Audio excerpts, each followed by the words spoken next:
13? How's it going? Oh, that's what fell. A bunny plushie. Okay. Hello. Hello, hello. Hello, J-Bent. I was just about to alert the garden. You beat them a few times. Nice to hear that you're doing good. Yeah, you beat her here twice.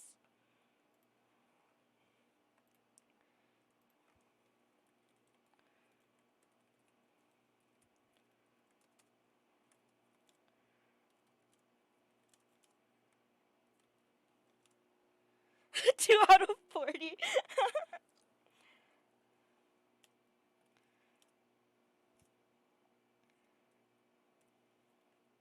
Do you guys believe we can fix her? The ghost, I mean. But yeah, happy December, everybody. Javen, you've seen the endings! You know if that answer is true or not. You're cheating! Do or do not, there is no try! Damn. Is it because she'll kill us either way? Shaking my head. I cry.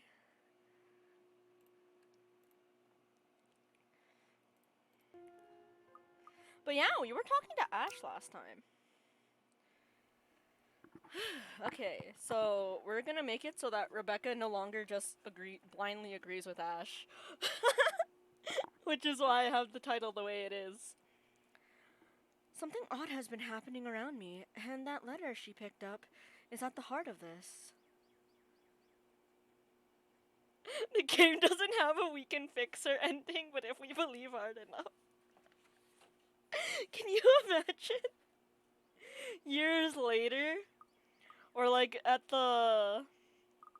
Because of this playthrough, like the letter comes out with DLC called the We Can Fix Her DLC. That'd be amazing. Might lurk for a little. Just... Oh! Fair enough, 13! Have fun! Same, bro! The We Can Fix Her ending! Let's go! Yeah, I might have seen her. Ashton in particular won't be too happy to hear it. Imagining the look on his face doesn't take too much effort. His entire posture shifts the moment my reluctance shows, shoulders tensing, brows furrowing, eyes gaining a sharp edge. Ooh! Good luck, J-Ben. I look forward to your horror game. I would love to play it. He's already bracing himself from the disappointment. And it will be a disappointment. Not in a million years did I ever believe I'll be saying this either. I might have seen her. But we can fix her. The woman Belle's been telling us about. The one she said she saw in the attic. Oh, 13, can you handle horror?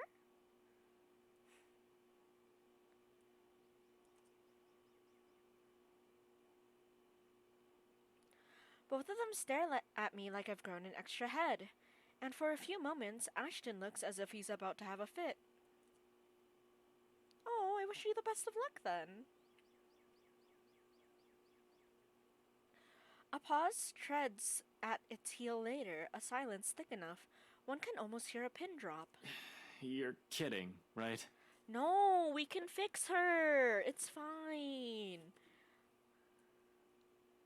Do I look like I'm joking? Really, Becca? Not funny. Ash, I'm not lying. Why would I lie about this? Javen, is that actually what you're gonna call it? It's been this way since the film fest. The past few days have been really odd since we read that letter. Or maybe you're all just feeling under the weather. I'm not sick. Don't you think I'd know that by now? Nice. Becca, you're starting to sound like Scaredy Cat. Give me a break.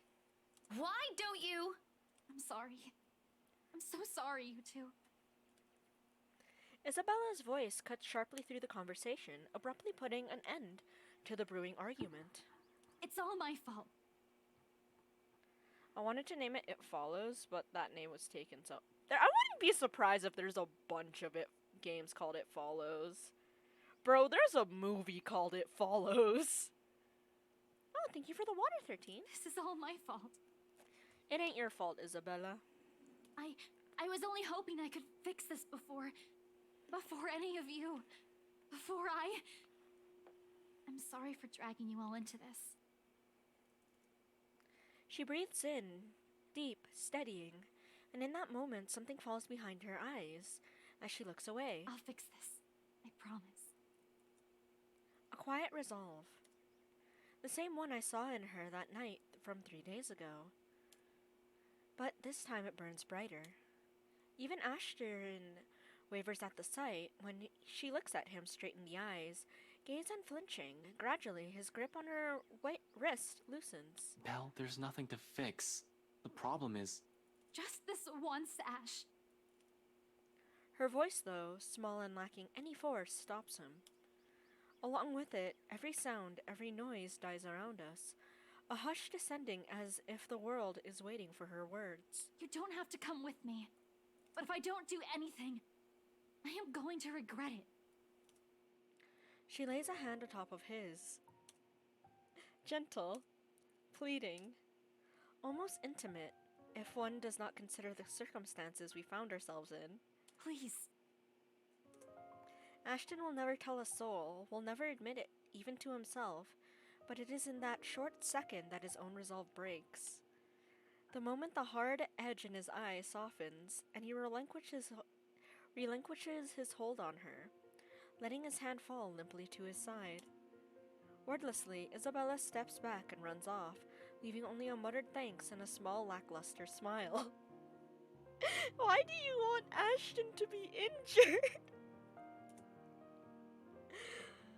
Only after the last of her footsteps fade away does Ashton move, breaking the silence with one of his sharp exhales before reaching up to pinch the bridge of his nose in a gesture of frustration and surrender. Did you really have to tell her that? No, I needed to tell you that.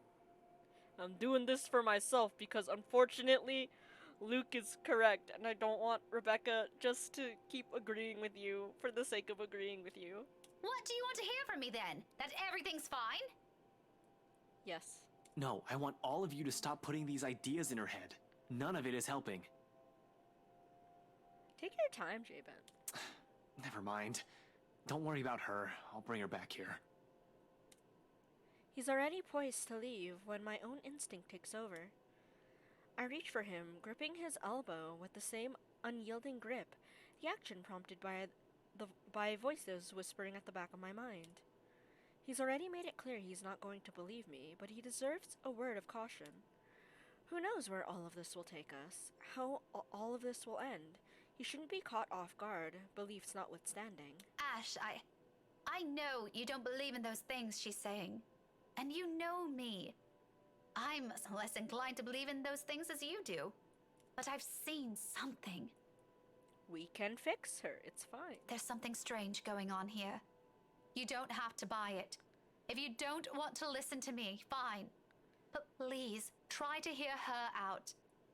It's bad enough that Isabella goes off like this without telling anyone. I'm just worried something might happen to her if she keeps at it. Talk to her, okay? As if she trusts me enough for that. Doesn't the fact that she approached you first about this, instead of me, already say a lot? Wait, is Rebecca accepting that Ashton doesn't like her romantically? A different kind of trust, granted implicitly and never spoken.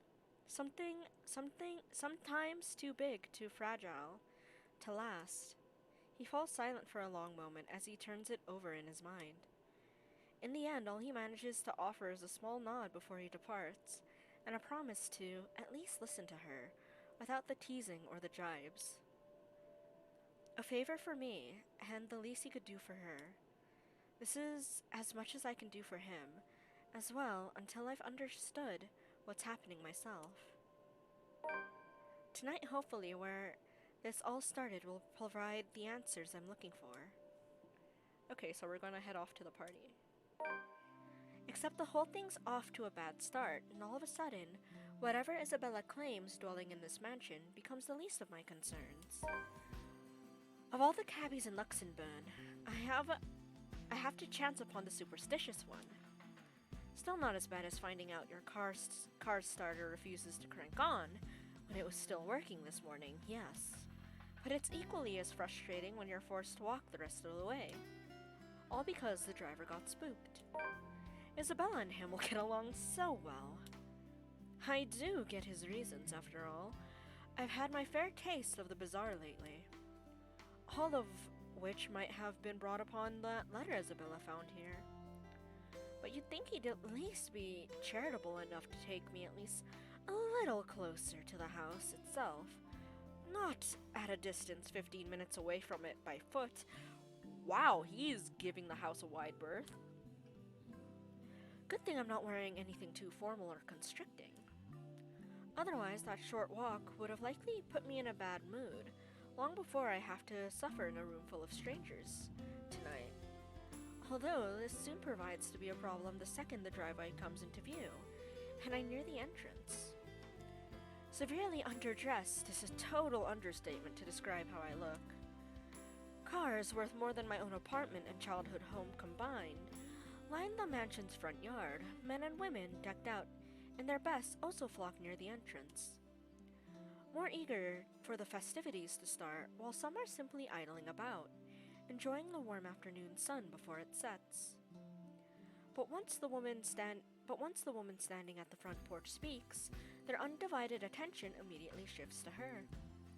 Presumably Miss Wright, from the confident manner she holds herself among present company. This, despite a far simpler appearance than the rest of her own guests, or not having her husband beside her.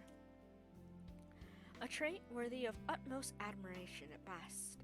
At worst, she's the envy of every woman, the subject of every gossip in Luxembourg. Welcome everyone. And Mom said we could have been good friends. I can't even picture myself mingling with the kind of guest she has. Though I admit she does seem familiar now that I've seen her this close. Memories of sitting in a vanity not mine, being dressed in clothes too fancy for my tastes. They flit briefly in my mind until her cheerful tone rises above the buzz of her raptured audience again. Please make yourselves at home. I wish I could share her enthusiasm, really. But being surrounded by all this extravagance, for the lack of a better term, merely makes me dread how the rest of the night might go. I shouldn't have let Luke's words affect me like that. I should have just gone ahead and asked Ashton like I've planned. If he were here, then I won't have to... Be careful with Shirley, alright? Oh! They didn't go together! Ashton just went. Oh, that makes the party thing even more awkward. The rest of the thought dies in my mind at once. A moment of astonishment overcomes me before confusion sets in seconds later. It takes another for my body to catch up. Once it does, when I finally turn to see it for myself, it's his familiar mop of hair that catches my eyes first. And there he is, almost an arm's reach if it isn't for the guest standing between us. Ashton Frey, standing in the Ermengarde Mansion's driveway, with an air too lackadaisical for someone who absolutely arbors parties of any form. Or has any business here as far as I know.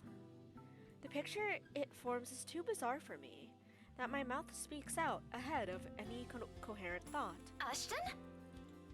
He swivels his heel with an equally puzzled face. An odd expression flashes momentarily across it once he sees me, though he blinks it away before I can figure out what it is exactly. Becca, what are you doing here? I was invited. Surprise! Really? I had no idea you were friends with the host. Well, it's my parents, actually. But that's beside the point. What are you doing here? You hate parties. I still do. I'm just here on behalf of a friend. That in itself is weird coming from him. It doesn't help that he isn't even making an effort to spare a glance my way when he answers. Instead, they're focused at some point in the crowd. His eyes darting between people walking past us, until a small frown forms in his face. That's rare. Do you have someone with you then? Nope, just me. I won't be staying long. Oh, well, if that's the case, maybe you and I can... Chief? Ashton, what's...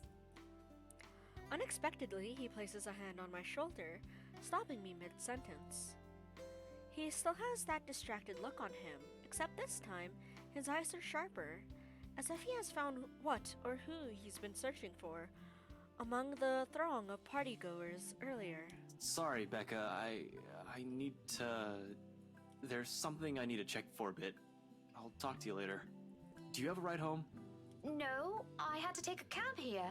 My car wouldn't start this afternoon. But what about... I told you to get that old thing checked before, didn't I? You can head back with me after this. Anyway, I gotta go. See ya. Be careful, okay? Oh, sup, DJ? Long time no see. I meet the smile he hastily throws my way with a frown of my own. What does he mean by that? I'm doing alright. Things could be better, if I'm being honest. How is you, if I may ask? I am now taking this as a chance to do something very quickly. Ba, ba, ba, ba, boop. There we go. But before I can ask already, he has turned his back from me and is walking away without a single explanation whatsoever. Just okay? Any way to make it better? In some desperate effort, I try to catch up to him, if only to know what warranted this sudden departure and his odd warning at the end. Hey, be careful! About what exact... Only for my attempts to be interrupted by a muffled ringing from my pocket. Mum's cheerful voice greets me as soon as I answer. Yes, I'm at the party already, Mom. Oh, I'll try my best, DJ, and welcome back, Jabin. Yes, I'll say hi to her if I can. By the way, apparently Ashton went to the party without Rebecca, and Rebecca went on her own. So, ooh. Yeah. Cappy, bro! Thank you so much! Yeah! Ashton came on his own. The conversation itself doesn't last long. Just a simple hello, a reminder to enjoy the party, and to send their regards to an old student. But when the call ends and I go to look up, Ashton's already nowhere in sight. With a sigh, and admittedly a little disappointment, I tuck my mobile back into my pocket and head inside. Even with familiar company, however coincidental this meeting is, this is somehow shaping up to be a terrible evening. Boop-a-doop-a-doo. Gotta turn on my light for this. Let's do this box this time.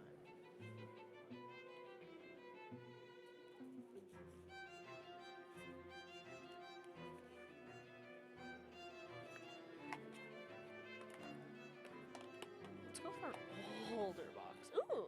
Wait.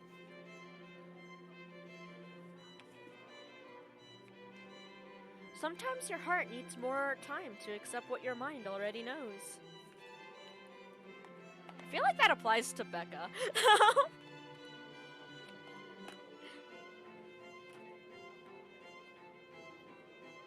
Yeah, I'd sit in the dark. Why?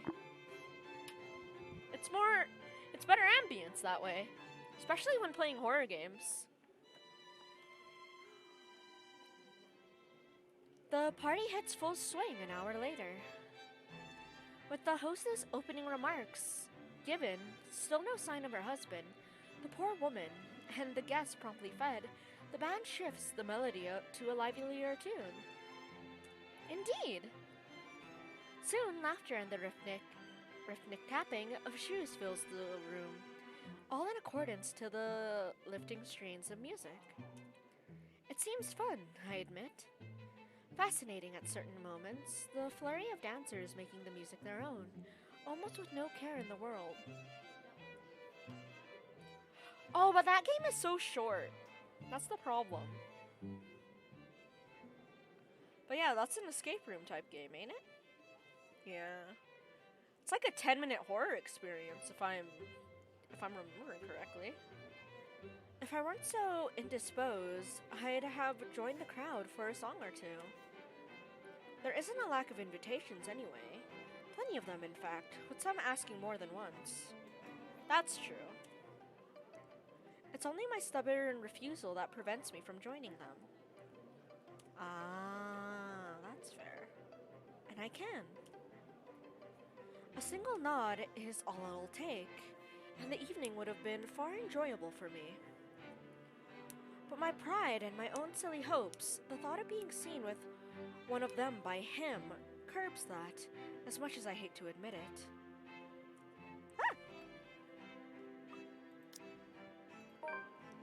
Because doing so also means outright acknowledging that the douche's claims. Okay, so Luke has rubbed her the wrong way. Okay. That he has to be the one that... to tell... okay, that he has to be the one to tell me that that... What? Huh? Wait, I am suddenly illiterate. What? That he has to be the one to tell me that still sends my blood boiling. My boil blooding. That's what I was about to say, oh god. I would have preferred someone more agreeable, less of an arse. Yeah, pretty much. It's a hard truth to swallow, especially when the very person at the center of it makes denial difficult. Can't even spare me a minute of his attention, or a single glance at me the whole evening. Hell, Zachary might have spoken more words to me. Oh, he is here! Okay. The big guy's busy covering the event to boot. But at least he manages to slip in a conversation or two between takes, or a small wave with his hand when he passes by. Zach would make a great boyfriend. Let's go. Zach is a good dude. He's great. I love Zach. He's husband material. What's Ashton's excuse? He's an Ash-ole. Please refer to my title, Rebecca. He's been flitting in and out of sight the whole time. One moment he's hanging around a small group, in another he's hovering around the string band. Just a second ago, he was wolfing down some deviled eggs by the buffet table, a glass of wine in hand. Oh, I'm quite proud of my title, to be fair. The next thing I know, he's gone. If I don't know any better, I'd say he doesn't want to be with any of his friends. Is it because his boss is here? What's the big deal about that? It's never bothered him before. I swear, the next person who asks, I'm dancing the night away with. Ashton can go fuck himself. Yes! Let's go. Let's go, Rebecca. You would catch his eye a lot better if you wore nicer clothes, don't you think? Luke isn't even at the party yet. Her voice almost makes me jump, too focused on the gobshite wandering around the ballroom and my own annoyance to notice. True. But Luke also had to deal with that whole, scuffle, so I don't think he had the chance to ask anyone to dance. If she's heard any of the profanities I've mumbled, or she's taking notice of my discomfiture, she makes no comment on it, merely greeting me with a smile when I turn my attention to her. Indeed, Miss Hannah Wright gives off a whole different air when she's not speaking to an audience. Homely, but not too friendly for my liking. But I guess that comes from being raised in such an environment, and having to deal with pompous, snooty people. Though I suppose nothing has really changed from years ago. I remembered her carrying herself in the same manner during that one and only visit. Does she remember any of it? I wouldn't be surprised if she doesn't. It has taken me a while myself. She probably met a lot of people like me, like little Becky, throughout the years. Might have already forgotten about me or my parents. People like her thrive on connections after all. Nevertheless, I return her smile, awkward and stiff as it may be. Didn't realize the housewarming was going to be this fancy. I would have gone with a nice dress if I knew. Oh, you're fine, dearie. It's only really the parvenus, those who climb, that come to these parties all dolled up. I don't know why, but I really like that sprite of Hannah. It looks so cute and innocent. It's the type of sprite I just want to ruffle the hair of. Quite the black-haired beauty, isn't he? It takes me a while to realize who she's talking about. I screenshotted it! Fair. Until Ashton walks by again, in closer proximity than any of the times he has done so far this evening. Still, without a look of acknowledgement our way, though, even if Miss Wright speaks loud enough to catch the attention of anyone within earshot. Who, Ash? You know, you really shouldn't have turned down those offers. If I wasn't married, I'd happily go dancing with those young men. Hannah is so loyal. Luke, how? Hannah, why? But you said a name. Ash. That's the exquisite lad you've been looking at all this time. But then again, her thing about cats. I don't know him, and I'm the one hosting this party. That must mean you know each other. Is he your boyfriend then? Because that would explain those rejections. This isn't the first time someone has made that assumption. Oh, that hurts even more. When people assume you're dating when you're not, and you have a huge crush, and the other person doesn't even care. Almost every student I've had in the past did. My coworkers, more often than not, assume he is. A few of my neighbors also think we're an item. Ouch. Not that Ashton has ever reacted to those. He's been quite indifferent about it, in fact. Still, the heat of a blush creeps up my cheeks, a denial already, despite wanting it to happen so badly myself. Okay, so he does hear that people think that they're dating. But he doesn't seem disgusted by it. Maybe you do have hope, Rebecca. Maybe you do. What? No, that's ridiculous. He isn't my boyfriend. Such a violent reaction. A simple no would have sufficed. She's so cute. None here would be happy to hear it. And I haven't been looking at him. I do my best to summon a straight face, but before her good cheer, it easily falters. That's right. You've been staring. Quite heatedly, in fact. Although I'm not sure if you look like you want to kiss him or kill him. It's more the latter currently. Just don't go murdering him on my property. I don't want to walk into a room and suddenly find a body there. It's infectious in a way. No sooner I find myself enjoying our chat more than I've imagined myself to. Although her attention briefly wavers at one point, she remains a good companion. Even more once I've mentioned who my parents are, her face quickly lights up, and fondness graces her face, despite the meeting from several years ago being a short one.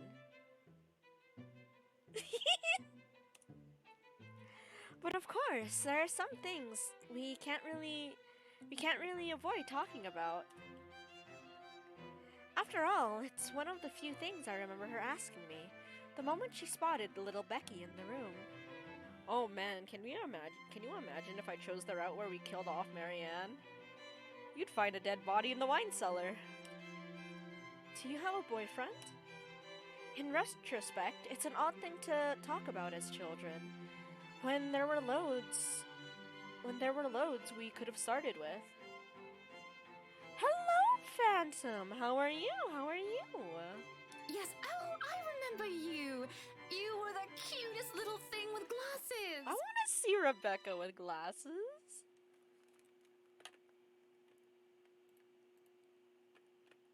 Oh.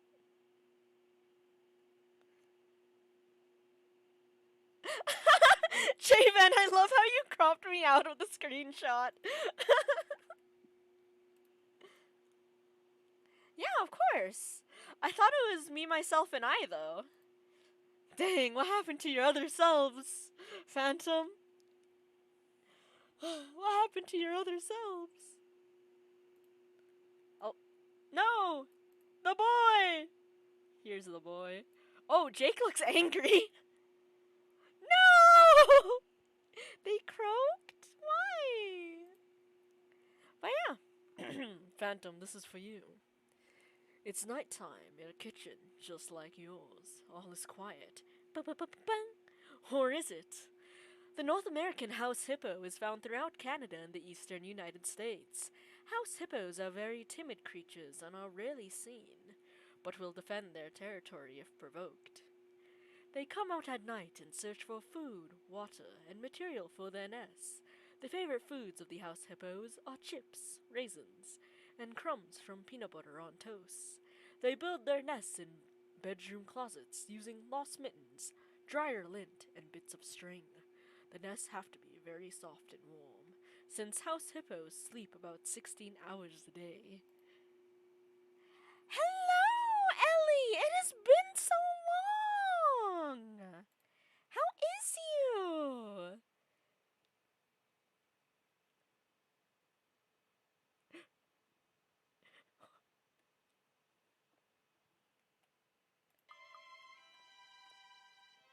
What do you mean, Ellie? And when we met, you were having boy troubles with this lad called something with an A. Wait, you killed your other selves? Murder side. Should have known. Believe I still have the clothes she gave me. Chosen all so I could impress him. Oh, that's what you mean, Ellie. And even back then, Ashton has always been denser than a rock. And that one attempt to get him to notice backfired spectacularly. Sure, he's keen. He's a detective, for heaven's sake. But feelings, more often than not, escapes him. Ellie, I feel that. What was it again? Aaron, Alan, Adele, Albert, Alexander, Andrew? Is Adele a unisex name? Oh yeah, you might have to restart your phone. Which makes this whole talk all the more embarrassing. And the more names she lists off, the more my discomfort grows, until my smile turns into a grimace. What will she think of me? Here she is, married. To a man she probably loves at that. While I'm still stuck in the same place, yearning for the same person. Ashton! Ash! Good luck, Ellie. That man is that boy! The same one. Oh, goodness me, after all these years! I can see why, though. He's quite dashing. You don't really need to announce it to everyone with an earshot, you know? Keep it down. Hannah is like a teasing older sister right now. I'm so sorry, but it really is cute. And a bit sad. She says that, but for a short moment, a hint of pity flickers in her eyes. I take that as a chance to change the subject before anything more can be said over the matter. I haven't even figured out how I should feel about the things Luke told me. Now I'm getting dragged into a similar discussion. This is a nice party, Miss Wright. Though, to be frank, I doubt she'll be so willing to pass this up. The topic has already captured her attention. Please, Anna's fine. We're friends of a sort, aren't we? We must be friends, seeing as I know about your little infatuation, Becky. Don't you worry, dearie. You'll have your happy ending yet. She's so positive. I'm not too concerned about that, am I? That's not what I'm looking for. 'Cause she doesn't have any real friends. All she has is rich people trying to suck up to her due to her social status. It's so sad. She didn't even get to make friends because she was homeschooled. Oh? And what makes you think that? Doesn't everybody want their happy ending? The idea of happy endings sounds like they're just for fairy tales. Rebecca would make a great friend. And they are, sorta. I don't think you can just sit around, trapped in some tower and hope for the best. Rebecca and Zachary are very good choices of friends. Isabella is... Oh, Javen! You can make chess friends. I believe in you. If you love them, you have to fight for it, right? You're not just going to sit there and hope that everything will just fix itself on its own. Like everything, you have to work at it. Oh yeah, this is interesting. I just remembered. Okay, so because we made Hannah follow Rebecca's advice, Rebecca is also, sadly, listening to Luke's advice. That is 100% fair. Hypocrisy, that's what it is. How dare I preach about something when it's exactly what I've been doing? And then, I go and act as if I'm entitled to any of it. That by virtue of us growing up together, he must return whatever I feel for him. That he's not allowed to look at another because I'm the one who stayed by his side the longest. When, in the first place, Ashton has always been his own person. This is something I cannot force on him. I can only hold on to these, take care of it, until the time comes I can confess it to him. Great, if he reciprocates, but if he can't? If he won't? Selfish. I've been too selfish. How laughable that Luke's words still strike up true until now. But what do I know? Turns out the types of people who will drive 2 hours to stare at a wooden board for 8 hours for a prize of like $30 are not the most social people. $30 is $30. Socializing, they didn't say socializing was needed, Javen. I was just promised $30 if I won. I'm sure the daughter of the two greatest professors I've ever known is smart enough to know what she's talking about. At one point, I would have easily agreed to that. However, the past weeks I've also seen changes the way I view things. As nice as these things sound, it turns out whatever I previously know may not even be true for other people or for myself. I was just there to make my rating go up. Dang, Javen, I didn't know you were a clout chaser. A chess clout chaser. Never thought I'd see one. It is sobering, almost funny, how things I might have said with much certainty before now has doubts muddling each of them. But there will be time to mull about this later, because when a hush suddenly descends in the room, a whole different issue rears. Especially when fucking Luke, strides into the now quiet ballroom, fashionably late and oozing with the same pompous mane he always carries around with him. Good evening, ladies and gents. Enjoying the party? Were. I hope I'm not too late in welcoming you all to the right mansion. Before long, Hannah leaves my side to join him, and it doesn't take a genius to piece it all together. Welcome one and all to our humble abode. Tonight, if you have yet to find yourself in your roles, you are our ladies and lords of the court of your king and queen, if you would excuse my presumptuousness. So, enjoy the feast that has been laid out for your senses as we only allowed the best to be served. Sorry, I was doing some stretches. Enjoy the rest of your night, everyone! His attitude, the manner he carries himself around people, his unfamiliarity with that part of the city. Of fucking course. I should have known. Although I'm partly at fault here, tabloids and the group columns have never been really my thing. I should have also expected that wherever Luke fucking Wright is, some sort of drama will sure follow. He seems the kind of person who revels in it, figures it'll find him on its own, even when he's not asking for it. It happens amidst a round of applause and hoots. That people lagging behind the crowd they've gathered does not catch on until the cheers turn into several scandalized gasps. I am pregnant with your little bastard. You promised me you'll take responsibility. 100% that is a fair assessment of Luke. Agreed. God damn it, Luke. I finally got you to talk to me after months of silence, and you do this to me. What do you mean you're pregnant with? Luke, is this true? Lies and slander, woman! Security! Johans, take her out of here before she makes an even bigger fool of herself! No, you do not do this to me. I felt so bad for Hannah during this moment. I was so ready to leave my stupid oaf of a husband. I told you to leave that damn wife of yours. Look at her. Does she look like she wants a baby? Oh! Does she look like she could take care of a baby?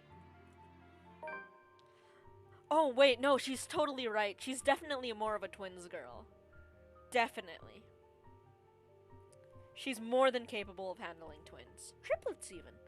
The commotion doesn't go further, despite the drunk woman appearing like she has plenty more venom to spill. Right? But she's pregnant too, so I can't really... It's kind of just angrily shakes arms at her. I'd take the alcohol away from her. That is not good for the baby. Fair. In a little while, security shows up, escorting her out. Apparently, she's the chief inspector's wife, too. As if this whole thing can't be any more fucked up than it already is. What a mess. But the damage has been done, and beyond the repercussions this will bring, I'm more worried about Hannah. Maybe Luke, too. In part, I've seen the man that hides behind his self-importance, and it is someone who cares for the person who stands beside him, no matter how questionable that is now. After all, no anger is worse than that of a scorned woman. And Hannah, well, as refined and well-mannered as she is in front of their guests, I'm not sure if she'll be all too willing to tolerate this.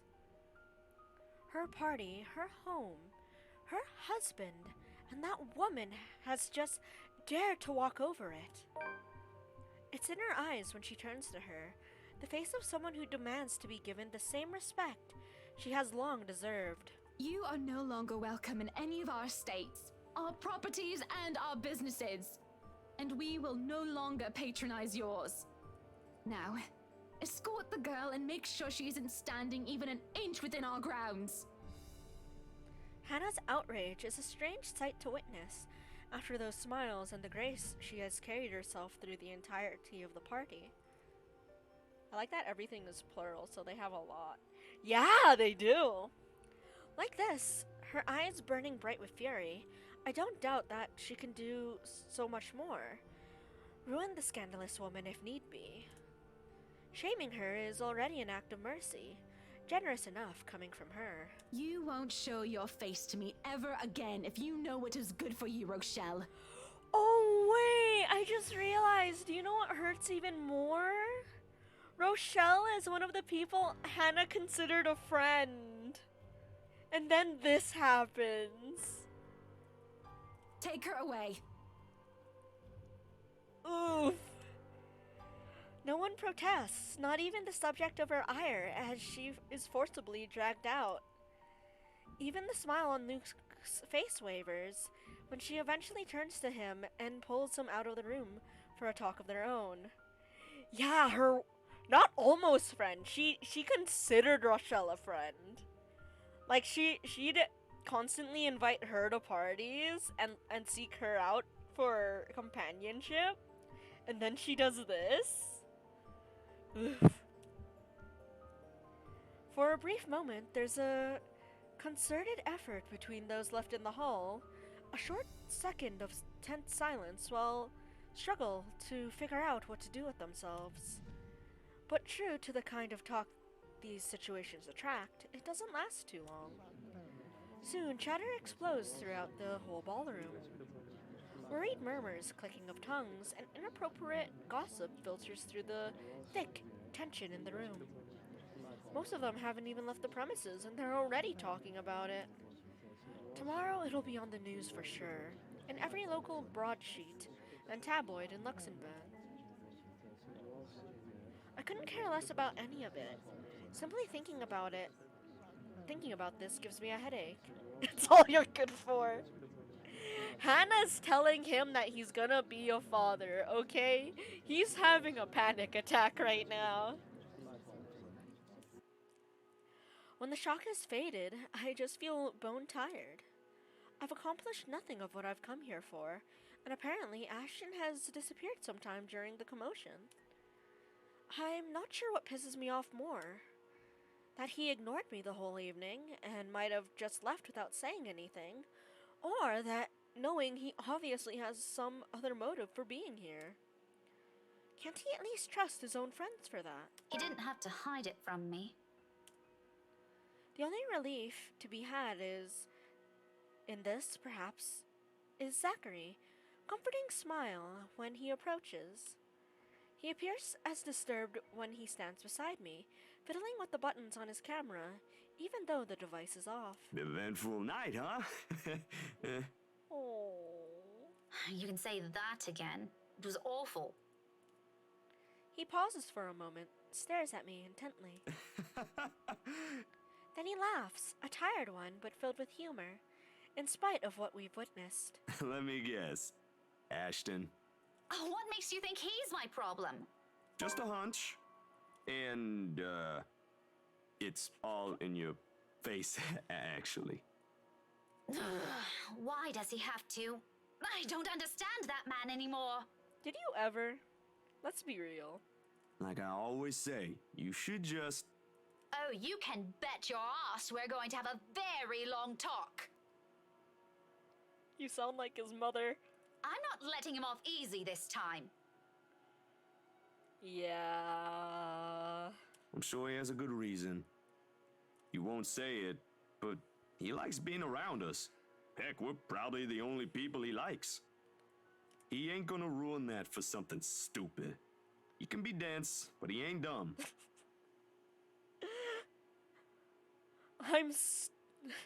I'm dumb, but I'm not stupid. Jeez.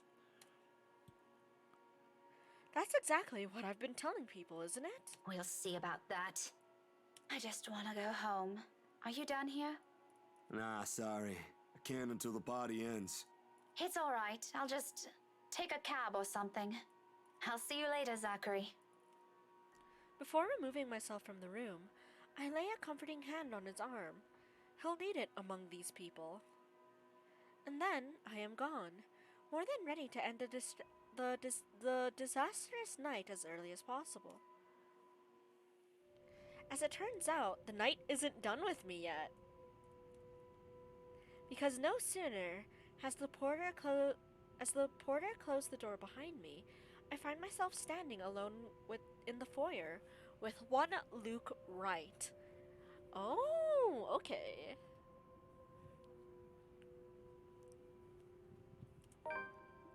No sign of his wife. Just him and the agitated clicks his shoes make while he treads around the empty room. Away from the media's prying eyes and their guests' judging stares, it's easy to glean how much this scandal has him shaken. Not to the point where he's utterly lost his composure, he appears to have mastered himself enough not to. But an ample opening is there for a nervous edge to show on the lines of his shoulders. What do you know? The man is not as tough as he makes himself out to be.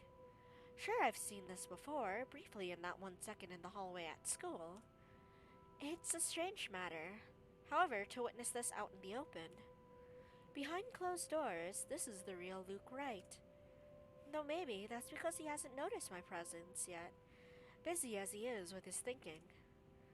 If he's aware, I doubt he'll be acting like this. His pride is one thing he will always wear with him. Even now, when I place a gentle hand on his shoulders, he whirls around to face me. There's a second-long moment of anger flashing across his features before it dissolves into confusion. He tucks it away quickly as he can, but it does nothing to change the impression I've built of the man in my head. Daisy, must you be everywhere? We've only met 3 times, Luke. Quit the dramatics. Besides, shouldn't you be aware of who gets invited to your party? If I was, there wouldn't be any of that scene tonight. That munter wouldn't even get an inch within this property. I'd better off Luxborn if I could.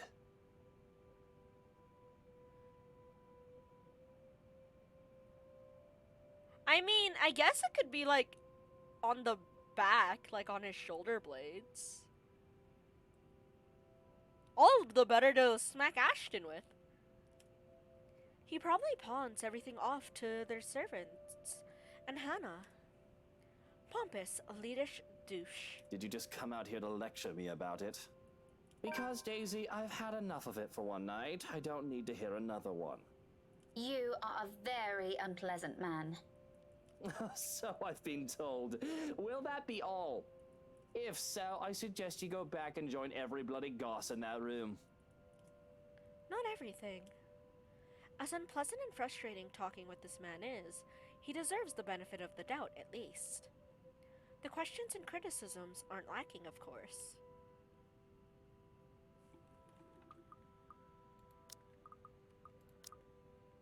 Nah, we just tell him he should be with his wife. We're not gonna interrogate him. I don't want to talk with him any further. This man activates my social anxiety. You know, brooding over here isn't going to fix this mess. Wait, what? How did that affect? Oh, it made it better. Okay. Interesting. Again with the lecture. Will you stop calling it that? Very well, what should we call this then? A heart-to-heart? But Rebecca's a teacher. All she does is lecture. Please don't. I might puke. And just so you know, I don't want to talk about feelings. Ever. This isn't one, all right? It's just a friendly concern. Bloody hell, can't you just take it for what it is? Luke uninstalled his emotions. It's fine. He pauses at that. Suddenly, he doesn't know what to do with his hands, and in the end, he simply stuffs them back into his pockets and sulks. There probably aren't many people who tell him that. He's a difficult man to get along with, after all. Ha! We broke him. I honestly won't give him a second of my time if I didn't see a different side to him. He's just recalibrating right now. His gears are turning in his head. Dealing with him requires more than patience.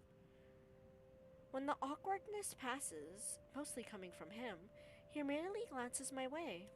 He merely glances away. He has some dial-up sounds going. He does. But the tightness in his shoulders has eased, and when he speaks again, despite his rather rude choice of words, none has any venom in it. Friendly concern, right. While we're at it, I should mention that Hana used to call that viper friend. Now I think she might want to strangle the munter if she sees her again. Yep. Oh wait, look, you knew those two were friends? Damn, I'm impressed. After she's done with me, of course. Hello, fish, how is you? I doubt she's going to do anything like that. What do you even know about this? Oh, I know enough. You may look like a sleazy douche, and you still are, by the way. It's almost comical how fast his face shifts, from mild disdain to offended, but I don't let it distract me. These things need to be said, and he needs to hear them. And even though they're coming from some meddling stranger... But you have your few good moments. I might even say that you're a decent person, if I'm in the mood. Now go. If you really love her, you've got to try and fix this yourself. Thank you for the water. Maybe tomorrow. Luke. Daisy, did you see her earlier? Was that the face of a wife who wants to have a chat with her cheating husband? Oh, well, at least you admitted you did something wrong. Good for you. How about a star? Would you like a star to go with that good deed? Does Rebecca actually carry those in her pocket? That'd be really funny and adorable. Don't get used to it. Do you realize how awkward this is? Oh, I do. Before I even thought about what to say, I've known there can only be two ways this can go. All things considered, it isn't as bad as I've assumed. However, there are still some things my brand of encouragement can't fix. I really want to give him a star. Wait, can we give Luke a gold star? Let's see. Help me. Repeatedly. Just help me. Still don't know what the ghost needs help with, though. Never specified.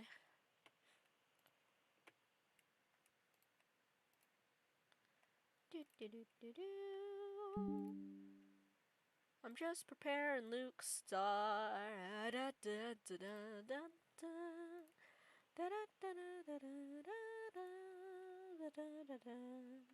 I'm making an image source just for him. He better. Oh, it's not a transparent PNG, sadly. I am too lazy to do that. And it'll only be on for a few seconds or minutes, depending on how long this conversation goes. Fair enough. We'll put it right on his forehead. There we go. Wait, we still need to make it see. Yeah, there you go. You can still read it. There you go. Good job, sir. Good job for admitting that you're a cheating asshole. His marital problems first and foremost, his attitude follows right after. Concerns aside, I can't help with those. Those are things only he can fix, and it's definitely not by standing around here bantering. Don't worry, I was just about to leave. Feel free to continue with your brooding once I'm gone. I'm not going to tell anyone. Cross my heart. You think this is funny, Daisy? From my point of view, yes. Laughter is the only response I give him. With a slight wave of awe, he left. Okay. No more gold star for Luke. He's gone. With a slight wave of my hand, I end it right there and walk away. Although I can't resist the urge to glance back before I leave, if only to have one last look at the man he really is. Oh, we're gonna see the ghost, aren't we? Hear me out. If you use chroma key to get rid of the white, we can use it next time we see Luke. Maybe. But the instant I turn my gaze on him, I see it. Looming, hovering over his shoulders, drawn to him like a moth to a flame. Like the first time I've stepped inside this place in search of Isabella. He was there too, wasn't he? That man along with his wife and another person. Miss McConnell? It's a ghost, Fish! That's the one who supposedly wrote the letter that says help me. Yes. We're hoping to fix her. And that shadow. No. A woman now. Her. No longer a dark blur. Terror rushes through every vein in my body. A crippling sensation gripping every part of me. while she stares at me with a glare filled with nothing but hate and venom.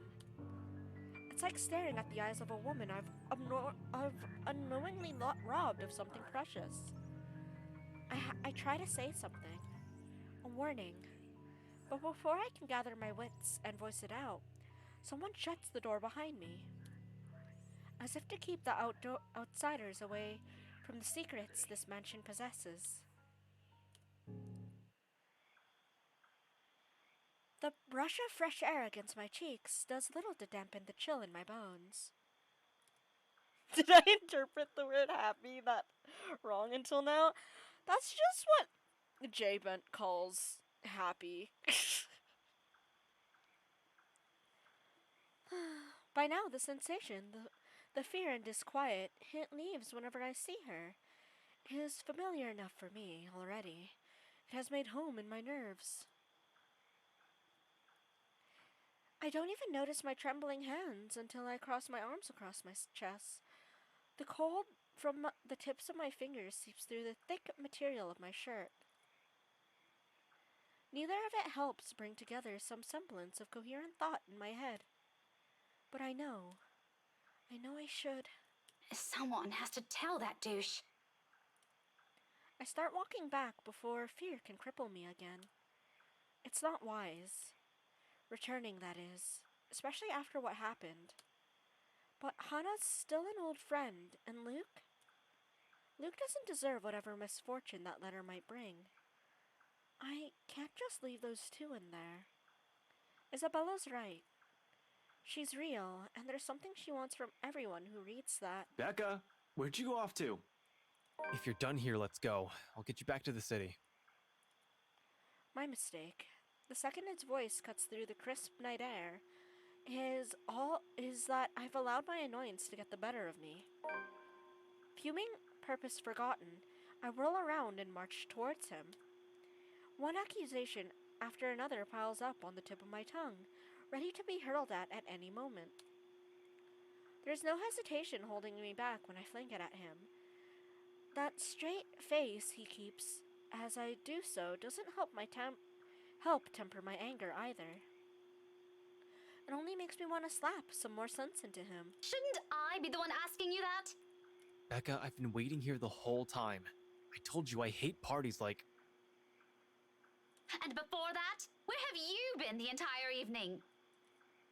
Right then and there, I might have forgiven him, if he's shown some ounce of remorse for leaving me like that. Maybe he could have looked away, given me a sign that my assumption might be right. He doesn't even need to put them into words. A single gesture of confirmation is all I need. Rather, what I get is the same impassive look. He does that whenever he can't disclose anything. He does that whenever he's lying. In the face of it, amidst the thick tension, a frustrated huff is the only thing I can summon. Be that way. Fine. Suit yourself. No more words. After everything I've seen and heard tonight, I'm already too exhausted for those. So without speaking any further, I simply walk past him and stomp over to his car. Although before I can pull open the door, he calls out, one hand outstretched, a gentle weight on my shoulders. Wait, Becca. He pauses, his brows furrowing and lips curving into a slight frown. I can almost see the gears turning in his head, while he tries to piece together everything he wants to say. Before, perhaps, I might have waited patiently for those. He is not a man fond of using words to express himself. More often than not, any gesture of honesty will only come out blunt and coarse when forced. But today, for one reason or another, I simply can't summon that forbearance. Ashton, if you're just going to waste my time again... Becca, listen. I don't know how else... That much is obvious. Why don't you just take the whole bloody night? Go on, I can wait until next year. Better yet, why don't you just keep it all to yourself like you always do? It's not like... Rebecca, will you hear me out first? Honestly, Rebecca, I don't think you'd be happy even if Ashton does return your feelings. I feel like you're not on the same wavelength when it comes to relationships. The silence I can offer him, but whether I'll believe that he's about to say is still up for debate. A very long debate. I honestly don't know how else to put this. I'm aware your parents have some kind of history with Hana Wright, and somehow you're friends with her. But you should stay away from these people for now, especially the husband. Who? Luke? His expression deepens into a scowl at my mention of the name, but whatever opinion he has, he doesn't immediately voice. Still, something about it has greatly displeased him, evident in the stiff note his tone assumes. Right? Yeah, he's bad news. I wouldn't be surprised if he committed a few felonies in his time. It's my turn to frown this time. What does he mean by that? What does he have to do? I want him to explain his reasoning. I don't think I'll get much if I just say, what does he have to do with this? Care to explain your reasoning? Care to explain your reasons? It's not meant for it to sound as harsh as it does, but the anger and frustration have never been a good match in me, particularly in nights like this. Oh! Okay, Ash liked that! Okay. It's not surprising when Ashton jerks back, as if I've struck him. For a fleeting moment, something akin to hurt darts across his features, his eyes narrowing, and his hands closing in tightly into fists at his sides. Then, swiftly, he glances away and shifts his focus on the line of trees nearby, like an answer can be gleaned from the dark expanse. I'm really sorry, Becca. Yeah, we were just being honest. What is it for? For the party? The vague answers he continues to give? Does it include all those times before this? The year's worth of it? I don't doubt its sincerity. However, at the moment, the forgiveness he's asking isn't something I'm all too willing to hand, furious as I am. It's frankly a wonder how I can keep myself from raising my voice at him. We'll talk about this tomorrow. And you better have a proper answer for me by then. There's a brief hesitation before I step away, a short moment of wanting to say more, of waiting if he has anything to add. He's only silent, eyes still trained at a distance. It is the last glimpse I see of him before I climb inside his car. If the door slams closed with the same force as the anger I'm holding, its sound merely vanishes into the night unnoticed. He follows soon after, and shortly we're on our way back to the city. Yet, even with the city's bright lights welcoming us, the dense, somber air from the mansion still lingers. The moon is almost at its highest by the time we reach Salem. Even after our respective heads have cooled off, the atmosphere within the car remains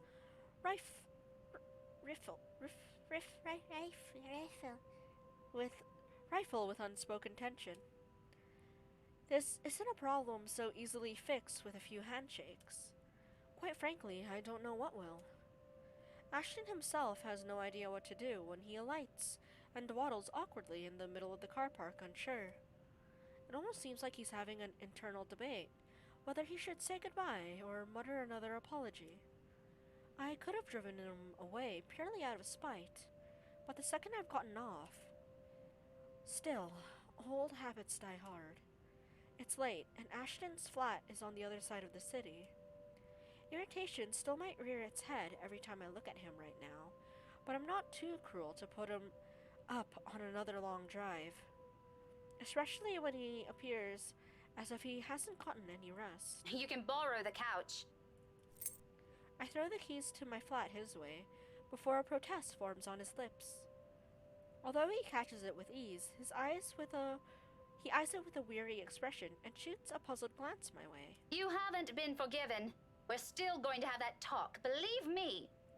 But I'm not about to send you out on another drive looking like that. It's late. Go get some rest. We're setting aside a lot of loose ends like this, but he appears to have accepted that reason. At least in the meantime. He does give me another questioning glance when I shove past him, pulling my mobile in the process. Where are you going? I thought... You go ahead upstairs. I need to contact Professor Andrew. Andrew? Why would you... Oh, no. Please. Is this that thing Isabella said this morning? Again? I already gave her my word, Becca. I'll look into this BRC crap. No need to drag the old guy into it. Of course he's still skeptical. It makes one wonder if he's even seeing anything at all. Figures this curse will stay away from the scoffer. But this is another loose end tonight that I can't just leave alone, Ashton beliefs notwithstanding. It just so happens that it's one I can delve into using means other than taking a look at the mansion itself. Probably! He's just in deep denial. He's huffing that copium hard. Ashton, do you really think I still give a shite after that stunt you pulled tonight? No, but this is... I've spent so many years with him to know this is about to turn into another argument. Man, I must be really tired. That lady looks weird. Before he could finish, I cut him off with a firm raise of my hand. Look, I don't care. There are weird things happening around here. And yes, it's Isabella's brand of weird. Ghostly voices, strange sounds, and a bloody woman sitting at the back of my car. You don't have to believe me. And I no longer have the patience to convince you, so just leave me be, Ashton. He doesn't push it, growing quiet instead, although I know he has a whole case of it prepared inside his head. But there's a reluctant shift in his movement when he steps away from our conversation. Short of climbing the stairs, he stops, turns to face me with an expression almost too... conflicted? Are you really sure? What? That there was something? That you've been, seeing things? Yes, I'm very, very certain.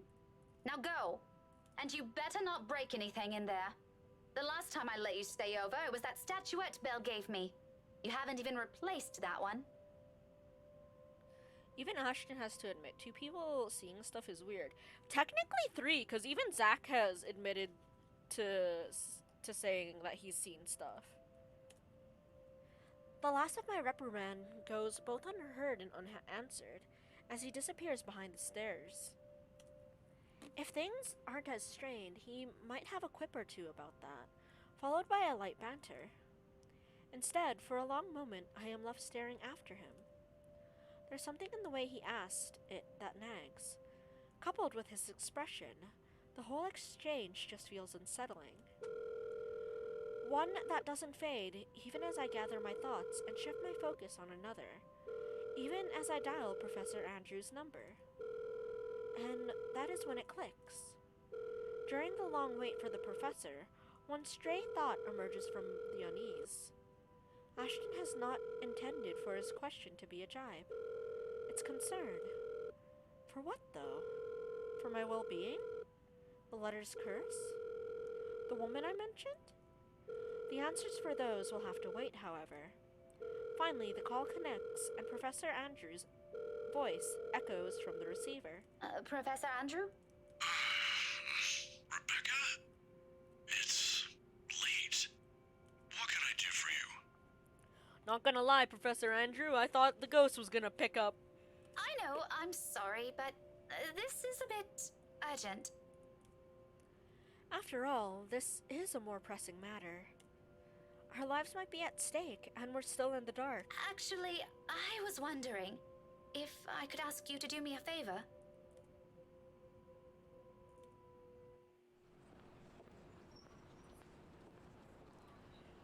Professor Andrew Clark has agreed to meet with me 2 days later in front of Luxembourg's public library.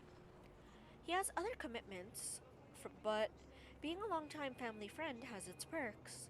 I have my parents' connections to thank for that. Yeah, 2 days without seeing the ghosty goo. Of course, I'm not the sort to impose on him often, but the situation is... I'm surprised no one in our main group died. Very good. We are very good at keeping people alive. I'm sorry, side characters. Well, it's not entirely bad, although it does require calling in a few favors from friends like him. Without his signature, I won't be able to gain access to the library's restricted section. If I want to get more in-depth information on the Ermengarde mansion, that is. Not simply what they choose to show to the general public. As much as I hate to admit it, there's always something people censor, and whatever it is, I won't ever find it in the general section. It has to be what they're keeping here, beyond the public eye. That thought alone makes me antsy.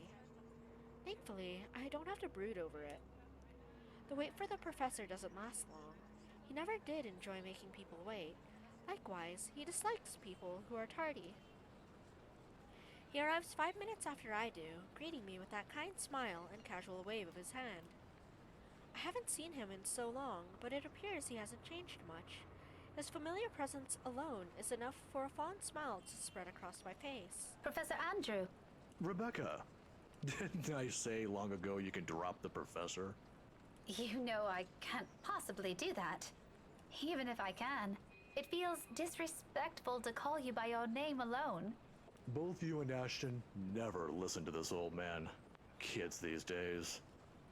All right, but just for today, since you're doing me a huge favor, Andrew.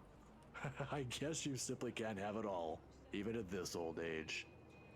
But pleasantries aren't what we're here for, yes? You mentioned you needed a permit. Yes, sir, if that's okay with you. More than fine. Anything in pursuit of knowledge, as they say. He hands me the permit without further prompting. And just like he promised, he's also written a recommendation for after his signature. This is more than enough to get me those files. I mutter a small thanks before slipping it into my pocket. Although when I look back up, his brows are furrowed. The very face of curiosity. It depends on how old the documents are. Plus, the ghost is great at messing with electronics. I don't think a PDF would be very safe. Also, we can just save the PDF and screenshot it if it was given on our own device. And if it's from the restricted section, of course, they don't want that. Because that would be leaking information.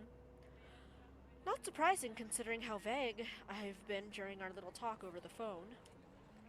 Right then and there, I've decided to tell him if he ever asks. Maybe not all of it, but stuff he needs to know. It's the least I can do to thank him. As expected, true to his inquisitive nature, he asks. If you don't mind, though, I know you've always been an eager learner, but may I know what in the restricted section that piqued your curiosity? Honestly, sir, the fact that it's called the restricted section makes me want to read what's in there.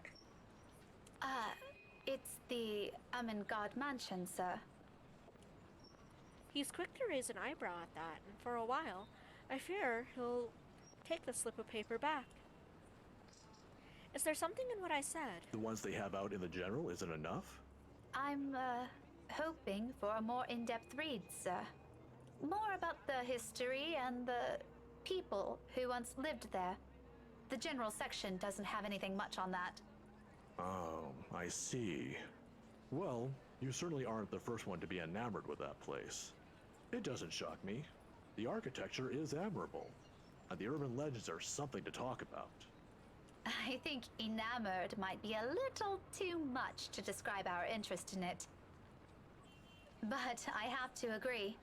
The mansion is beautiful, even with the renovations. They kept the stained glass windows, too. They are magnificent. Maybe.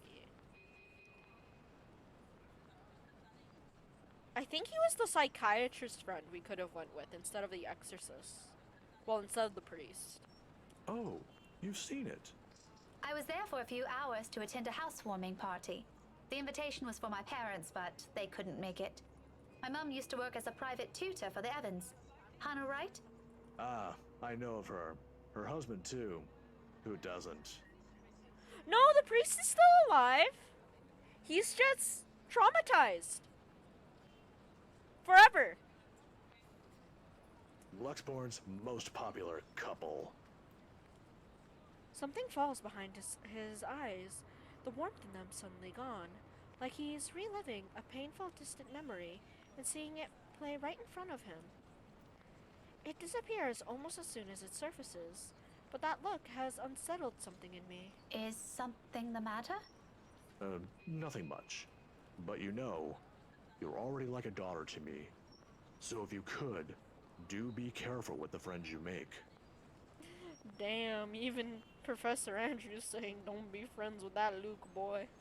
He's big trouble. Is this about the rights, sir? Just a friendly advice from an old man. Don't think much about it. Anyway, I have to leave now. Can't miss my weekly serving of bear claws. Say hi to your parents at the detective inspector for me, will you? I wish you luck with all that research.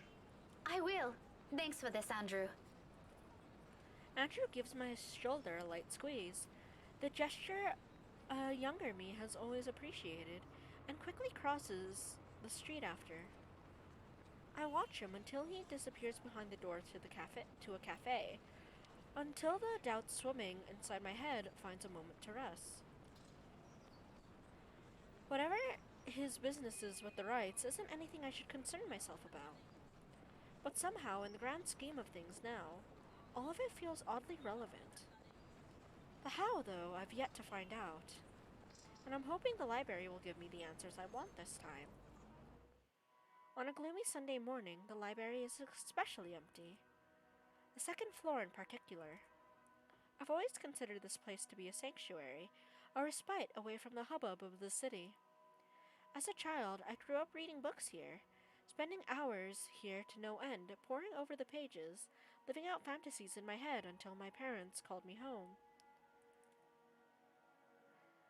Now it feels nothing like it. Well, the warning was just to be careful who she makes friends with, so she's not exactly ignoring it. Now it feels nothing like it. The silence is smothering, suffocating. Even with how clean they've kept the micro-fletch room, how the entire small of it lacks a speck of dust or clutter, breathing is a struggle for air. Not far into my stay, I begin to long for the noise outside, and perhaps it's a way to calm this unease. I start to hum a tune. Imagine that. Why, of all the things, it has to be that silly nursery rhyme. I've not an inkling. It does its job, however. It fills the lull with something far less awkward, far less deafening, and that is enough for a distraction. I have business here. No time for silly daydreams, only important work to attend to. Even if there is the possibility of it being fruitless, by some means, it feels like I have to do it, if not for me, then for the people who have been affected by this. What do we even call this? A haunting? A Halloween prank gone wrong. A curse? Yeah, ghosts hate libraries. They don't like learning. Maybe, I don't know. If Isabella were here, what would she say? Will she panic? Will she be angry I only listen to her now? It all stems from that one moment in the movie house, doesn't it? We could have avoided this had we only taken her warnings to heart. One stupid mistake is all it took to send our normal lives into a downward spiral. Everyone knows ghosts can't read, especially old-timely ghosts. Wait, are we gonna get that type of scare where it's gonna be, a PNG? And then we're gonna see, like, a PNG of the ghost, like, oh, this is the person who used to live there, and then it's gonna, like, distort, and then it's gonna become the ghost instead of just a picture. That's why they keep giving everyone the letter. They just want someone to read it. Help me! Help me read this letter! Imagine if there's something on the back. And that's what they need help with. We could have avoided this had we only taken her warnings to heart. One stupid mistake is all it took to send our normal lives on a downward spiral. Frankly, I'm no longer sure if I'm angry at myself for it, or at the universe for throwing us into this mess. But we can only make do of what little we have, and that's exactly what I'm doing. Going here might not be the right decision, but it's a start. A good start. It doesn't take time for me to find what I need. A microflinch of old newspapers, long kept in special storage cabinets at the far end of the restricted section. The year is the 1620s and beyond. Before the city of Luxembourg even exists in the records, when the mansion has just been built, an asylum is nothing more but a small, sleepy hamlet near a river. A lot of pieces are missing. Days, sometimes several consecutive weeks without any records remaining. Often it goes on for years. Troublesome, but as it is, I'm lucky enough to find anything at all, considering how far I'm looking back. Can't be picky now. Can't waste time mulling over what records keepers of the old could have done to make this a breeze for me. I can still work with this. The faint whirl of the micro-finch machine keeps me company as I go over each slide, each image, hoping for something that goes beyond what the local lore knows. There are snippets, little mentions of the family that once settled in the house here and there. The usual singing of praises for the couple who helped brought up what was once a tiny settlement into a buzzing town. Nothing substantial, nothing I didn't know before. It continues on like this for a good while, until I come by the years after their deaths. The people of Asylum might have loved Lord William and Lady Elizabeth Ermengarde, mourned their passing, and held them in high esteem in their years after. But it was their daughter that was remembered fondly by the people. If her parents built this town, Lady Charlotte was the one who made it prosper. Remarkable considering it was a period of recovery from a bout of plague that killed half of the town's population, including her parents. What's surprising, though, apparently her time also marked more than superficial changes to the place. She moved things, changed laws, altered old customs and traditions. If they were done on a woman's whimsy, it doesn't say, but she seems capable enough for more than that. Oh, okay, she stopped the slave trade, let's go. The gist of it, the town she rebuilt? It's what eventually grew to become Luxembourg City, where the nearby Assam village remained as it was, a relic of the old. A frown swiftly forms on my face. So, why is there a need to hide this? One by one, I try to recall every lesson I've gone through, every book, paper, and journal I've read. None of those ever mentioned this. Pip, you're alive! And thank you for the water.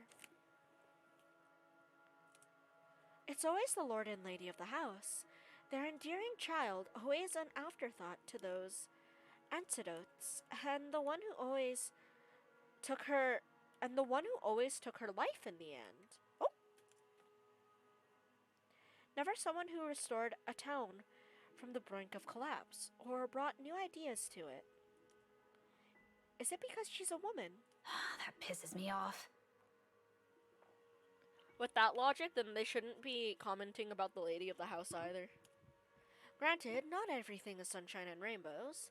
Not all aspects of her can be considered admirable. But this is history. Some parts are bound to naturally delve into unpleasant territory, whether I like it or not. It's 5 a.m., so alive is a strong word, but a comfy fern tree makes it better. Ah! Take care, Pip. Use the eep. Maybe get some brekkie. Grabbing something. Apologies. Witch hunts, for example, became common near the end of her life. Which would have been completely unremarkable and might have gone to become a mere footnote in history if it didn't involve Lady Charlotte and the very slave she saved. It caused quite a stir, enough to leave almost a week's worth of clippings.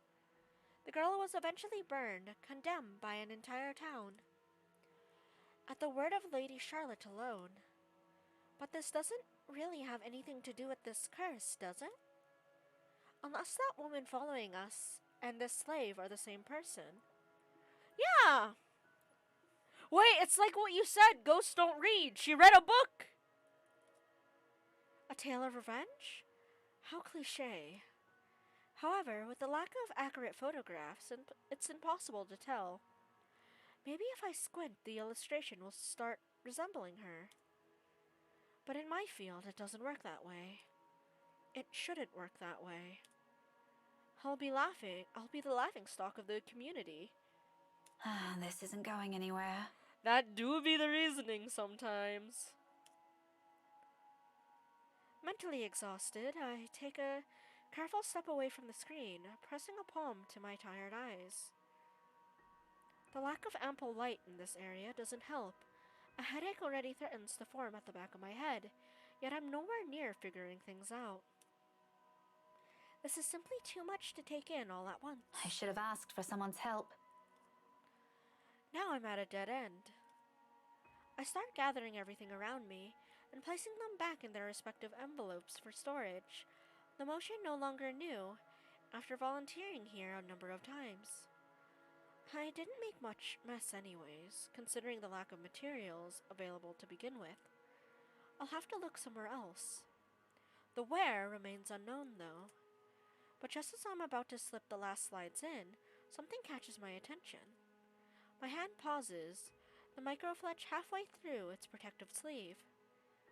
This is one of the few I've set aside without taking a careful look at. It seems like a gossip column at first glance, but upon a closer look, I slide it back up to the reader, gently turning the dials in search of the page. It takes some time, but once the image becomes clear, they must have had this drawing commissioned for this announcement. I don't doubt it. The details are far more intricate, her likeliness closer to how they might have appeared at the time. They're both recognizable this way, closer to those paintings I've seen in the mansion. However, it's the man standing beside her, Edouard Godfrey. According to the article that caught my attention previously, her first cousin and eventually her fiancé. Maybe it's the posture and the manner of which he holds himself, or maybe it's the shape of his eyes, though I can't be too certain about that until I've gotten a better reference. Nevertheless, there is a resemblance. He looks eerily like... My head snaps up, growling at whoever's running in the floor above. Any day I'd march upstairs and reprimand whoever it is. This is a library, for heaven's sake. I bit my tongue. Owie. Well, it was the 1600s. Yeah, it's actually quite normal. I'm surprised it wasn't like a brother. But now isn't the time. I've got what I need. Without wasting another minute, I've hit the machine's print button for a copy of the page, while my other hand moves to put everything back into storage. Oh, so you are allowed to make copies. What? Easily could be a red herring. It is a public space after all. A ragged exhale slips from me. Relief, perhaps? Or maybe this is already exhaustion. Regardless, soon I'm closing my eyes as I wait for the printer to finish, if only to stave off a headache building up from everything. Sometimes I've even begun humming the same song again for comfort. Despite my doubts about this, despite all the contention in my shoulders, this may be a small find, but at least I can start somewhere. We can start somewhere. There's a way out of this. I know it. The printer sputters to a halt. However, its sound isn't what makes my eyes snap open.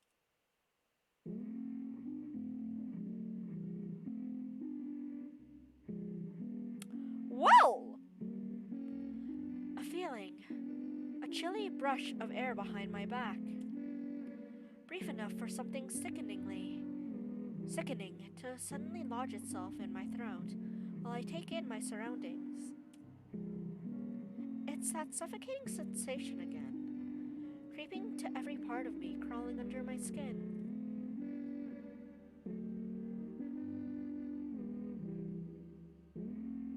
Wait, if I listen closely enough, is there like a piano following it? The ghost gets a ghost orchestra? Dang. There's only one exit? Traditionally, yes.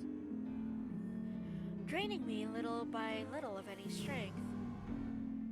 From that day in the mansion, from that brief moment at the school, without delay, I grab the papers and make a quick beeline for the door.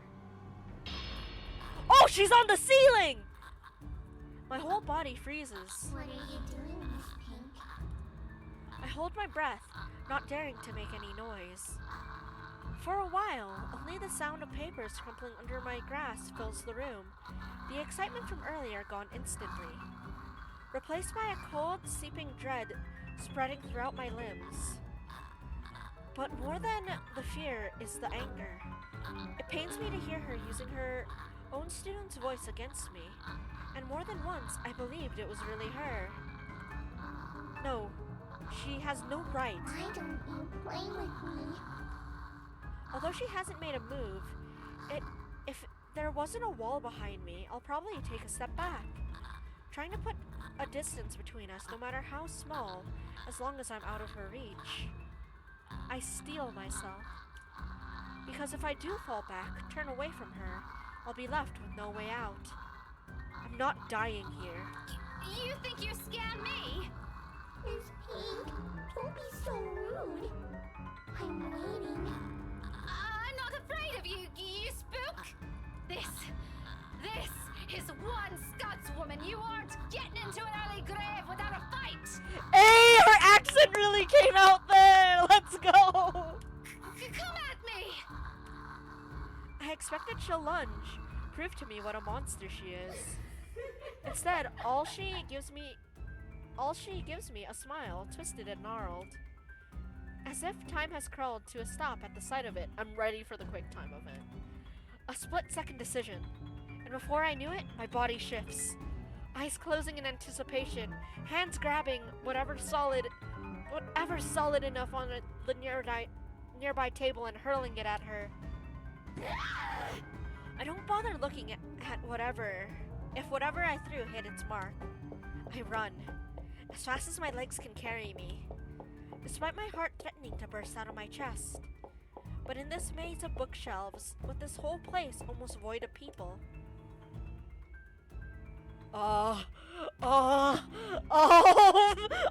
Wait, I genuinely don't know what to do to save her. Wait.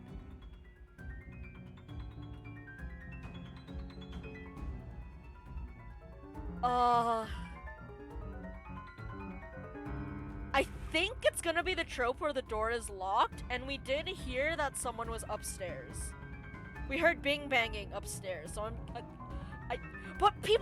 the horror movie trope is everyone dies when they go upstairs. But it's also a horror movie trope for the doors to be locked. What do I do?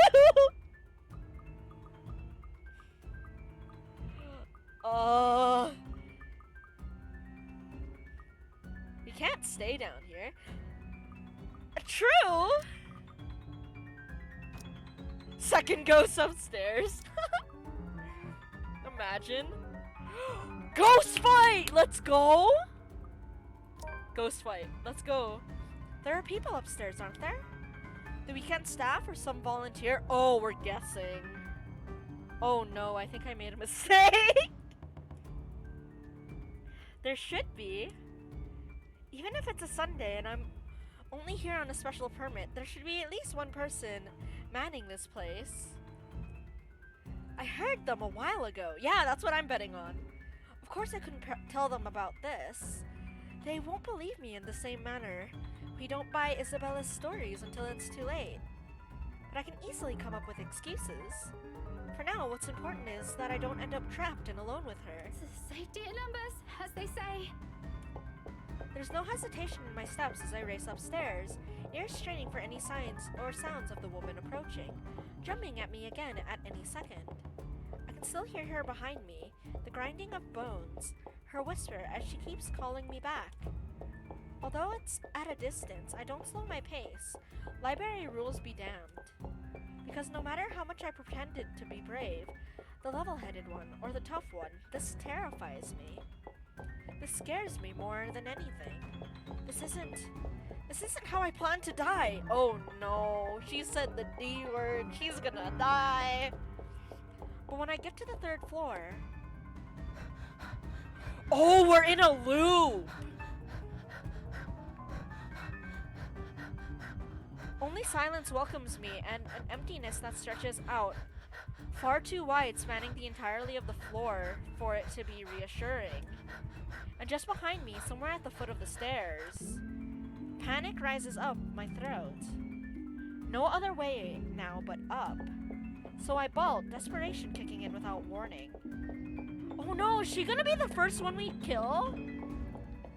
I take it 2 steps at a time, tripping clumsily over some of it in my last-ditch attempt to escape. But I know. At the back of my mind, I know. I know all of this is futile. With every footfall, with every ragged breath, with every pounding of my heart, it gets hammered into my mind.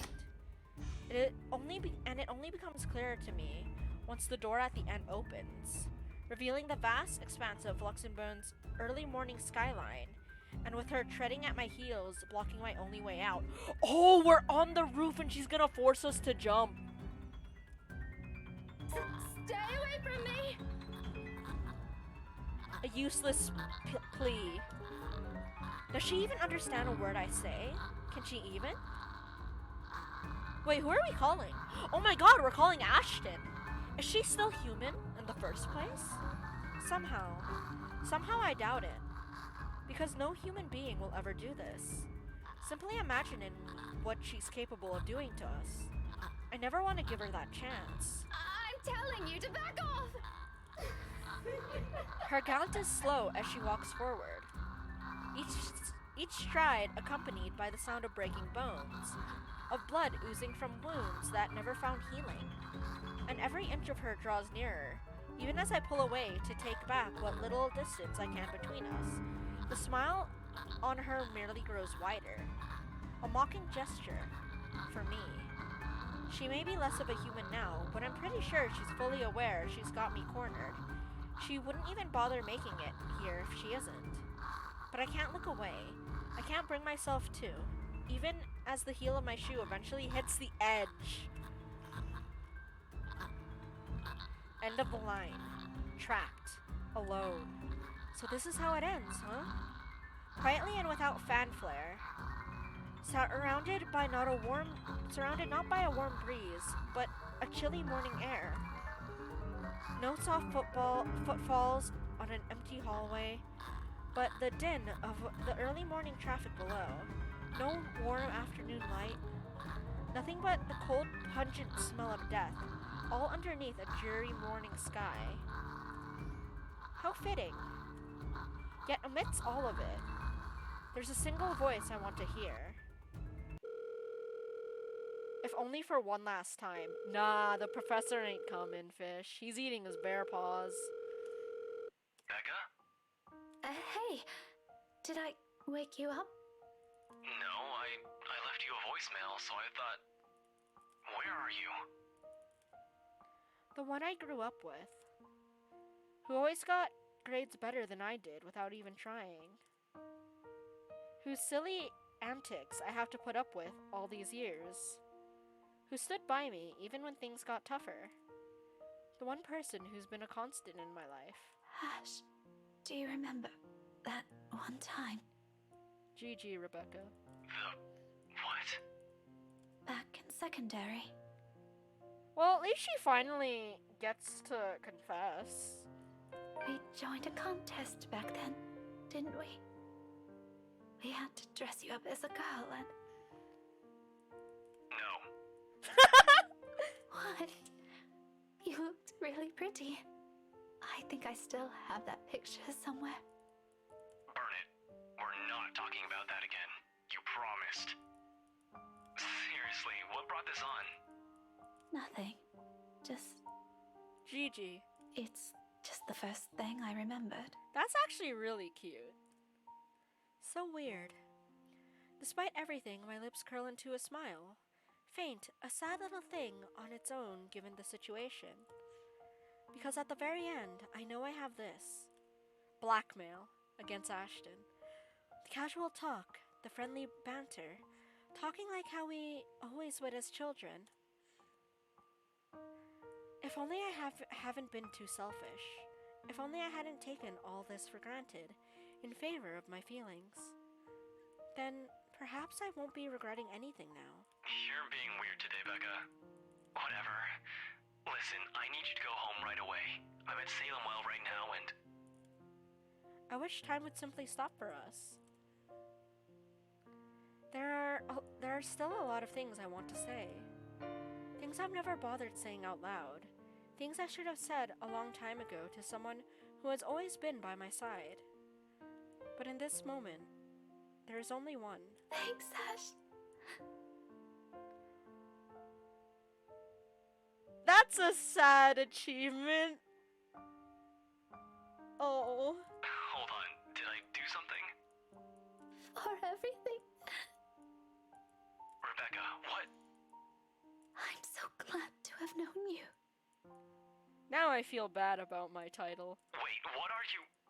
God damn it, Rebecca, where are you? A soft click.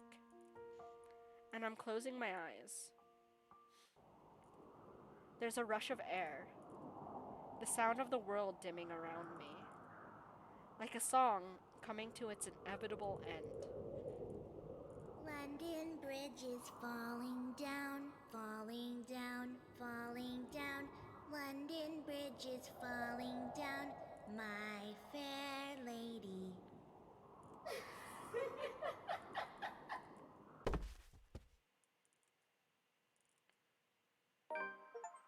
Oh, I've unlocked a memory fragment!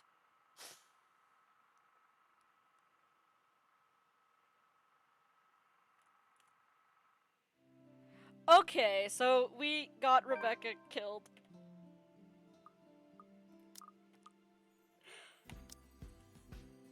I'm sorry, I need to know. Was she destined to die? Was she destined to die? I need to know. I need to know. I will stay with Rebecca dying, though. If there's one, it is out of this room, out of this place, as far as I can get away from her. Are you sure? I think about the rest of what I can do after I'm outside, where there are other people I can ask for help. When she's not chasing after me like this. There's no hesitation in my steps,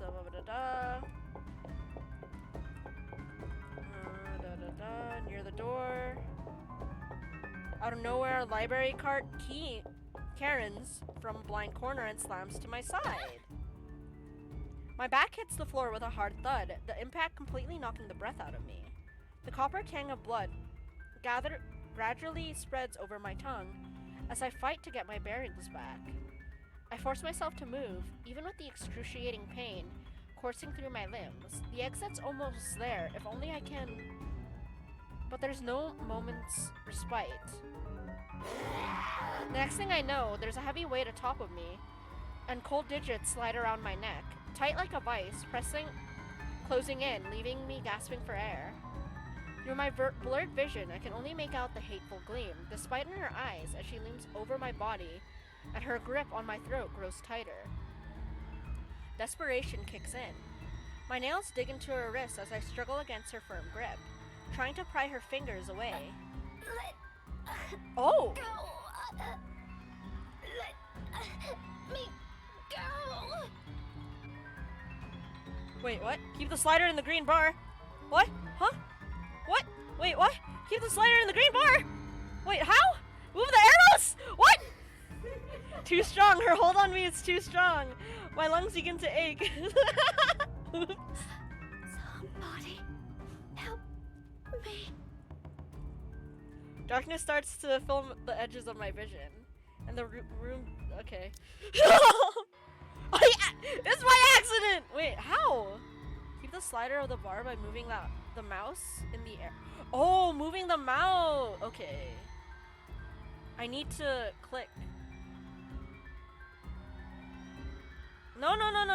Don't be a dick. Don't be a dick. Don't be a dick. Don't be a dick. Don't be a dick.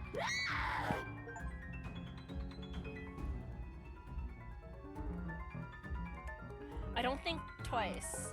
My limbs moving on their own before what I did could fully register in my brain and my lungs could recover. Behind me, she lets out a cry, sharp, loud, and thunderous against the empty walls of the library. I think so! But this could be a red herring. There might be a chance that we can't... Oh, never mind. We do make it out. Okay. So okay.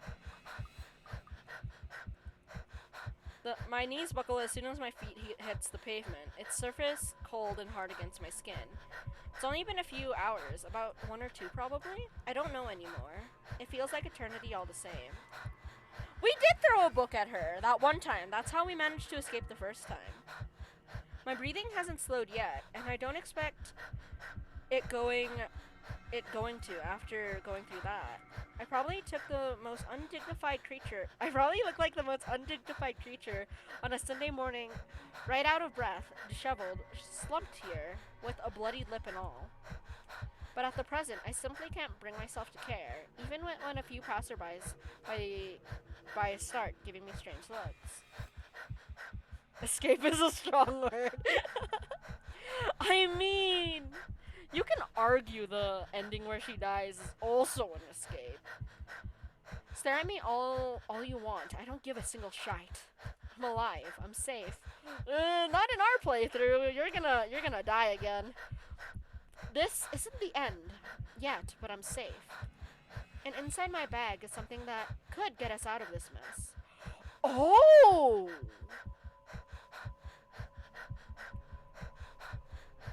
Oh wait, Ashton's part of the police. We would have gotten what Rebecca had anyways. Never mind. I thought I doomed us to a bad end. Nothing definite yet. I don't want to get my hopes up, but it's still something. If Isabella's here, I'm sure she'll feel the same. Even if she'll be the first one who put her faith on it. Whether this will lead us to a victory is on its own.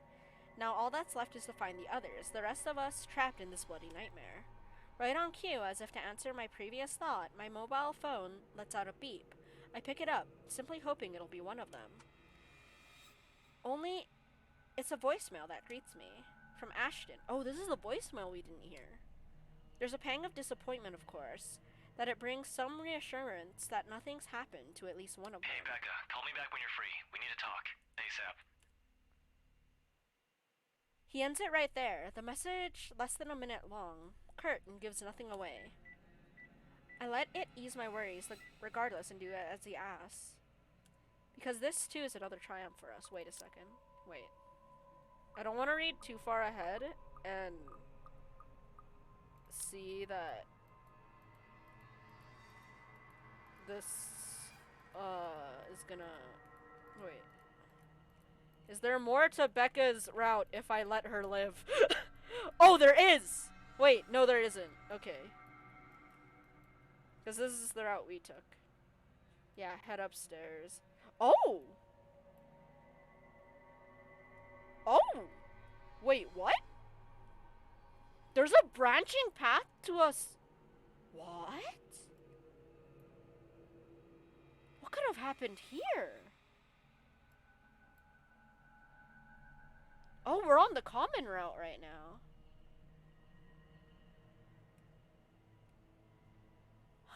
Huh. Yeah, and another thing over here. So yeah, this is ending 1.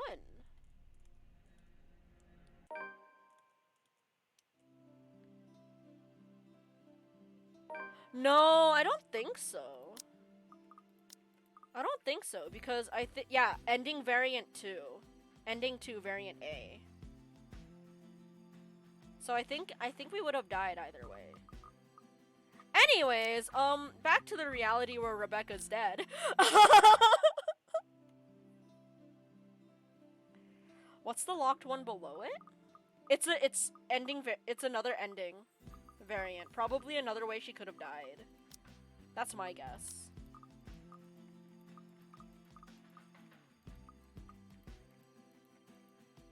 Oh my god, Becca. Yours is so long. Yeah, I think it would have been her dying either way. Maybe. Or maybe we could have lived, depending on the route we took. This is very interesting. Excuse me while I quickly do something.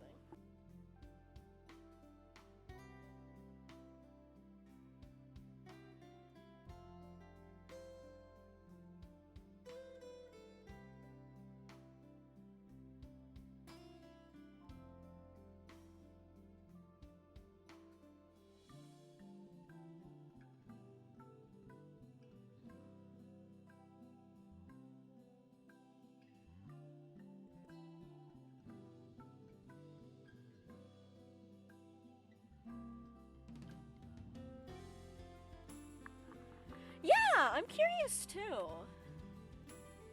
But yeah, now I'm wearing... Oh, never mind. I thought this was one of my pink tank tops. Never mind. I'm not wearing pink in... In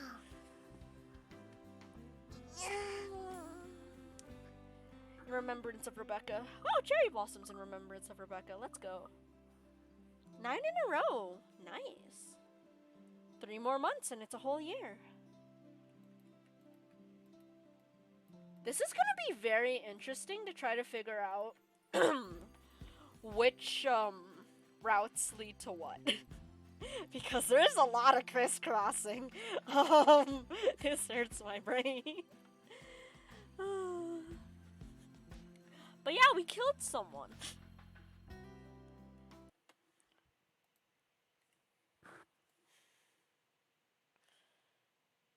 Now we're just gonna change the title to Ash-ole.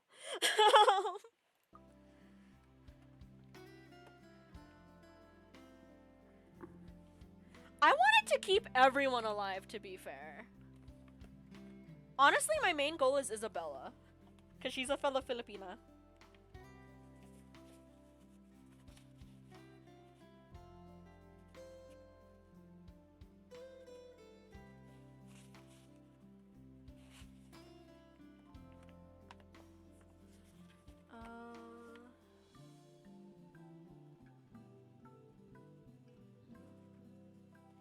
Isn't that how life is? Nothing good ever comes of getting too involved with people.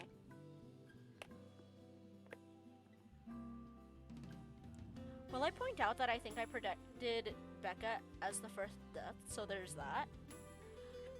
The thing is, in my playthrough, she's the first. Well, she's not technically the first death, because Rose died. And then there's all the people in Isabella's company who are dead and missing. And I think there's other people who died as well. Yeah, NPCs. We also could have killed Isabella on her route.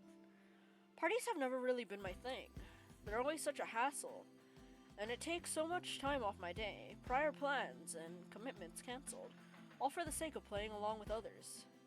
Wait, Javen, did you jinx her? Did you jinx Rebecca? Did you unintentionally kill Rebecca? Let's go!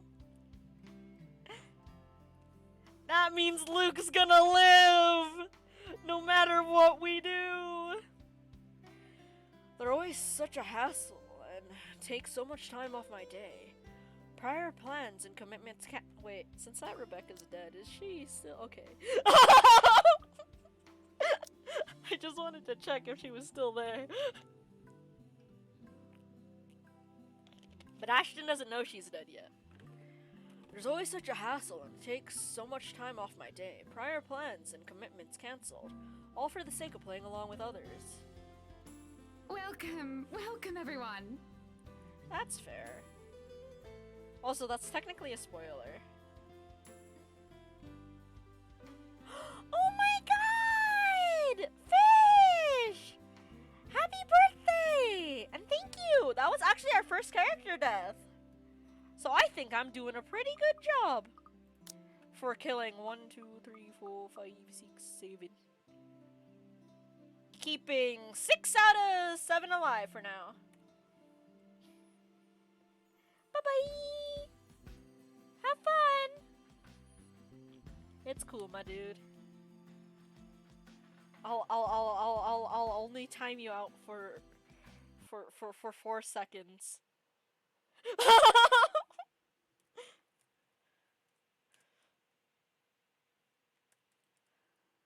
That is the same amount of letters that is in Luke's name.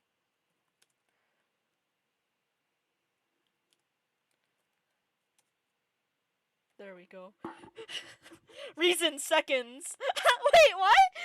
Wait, what do you mean the reasons is seconds? I thought I needed to. Okay. Okay. What?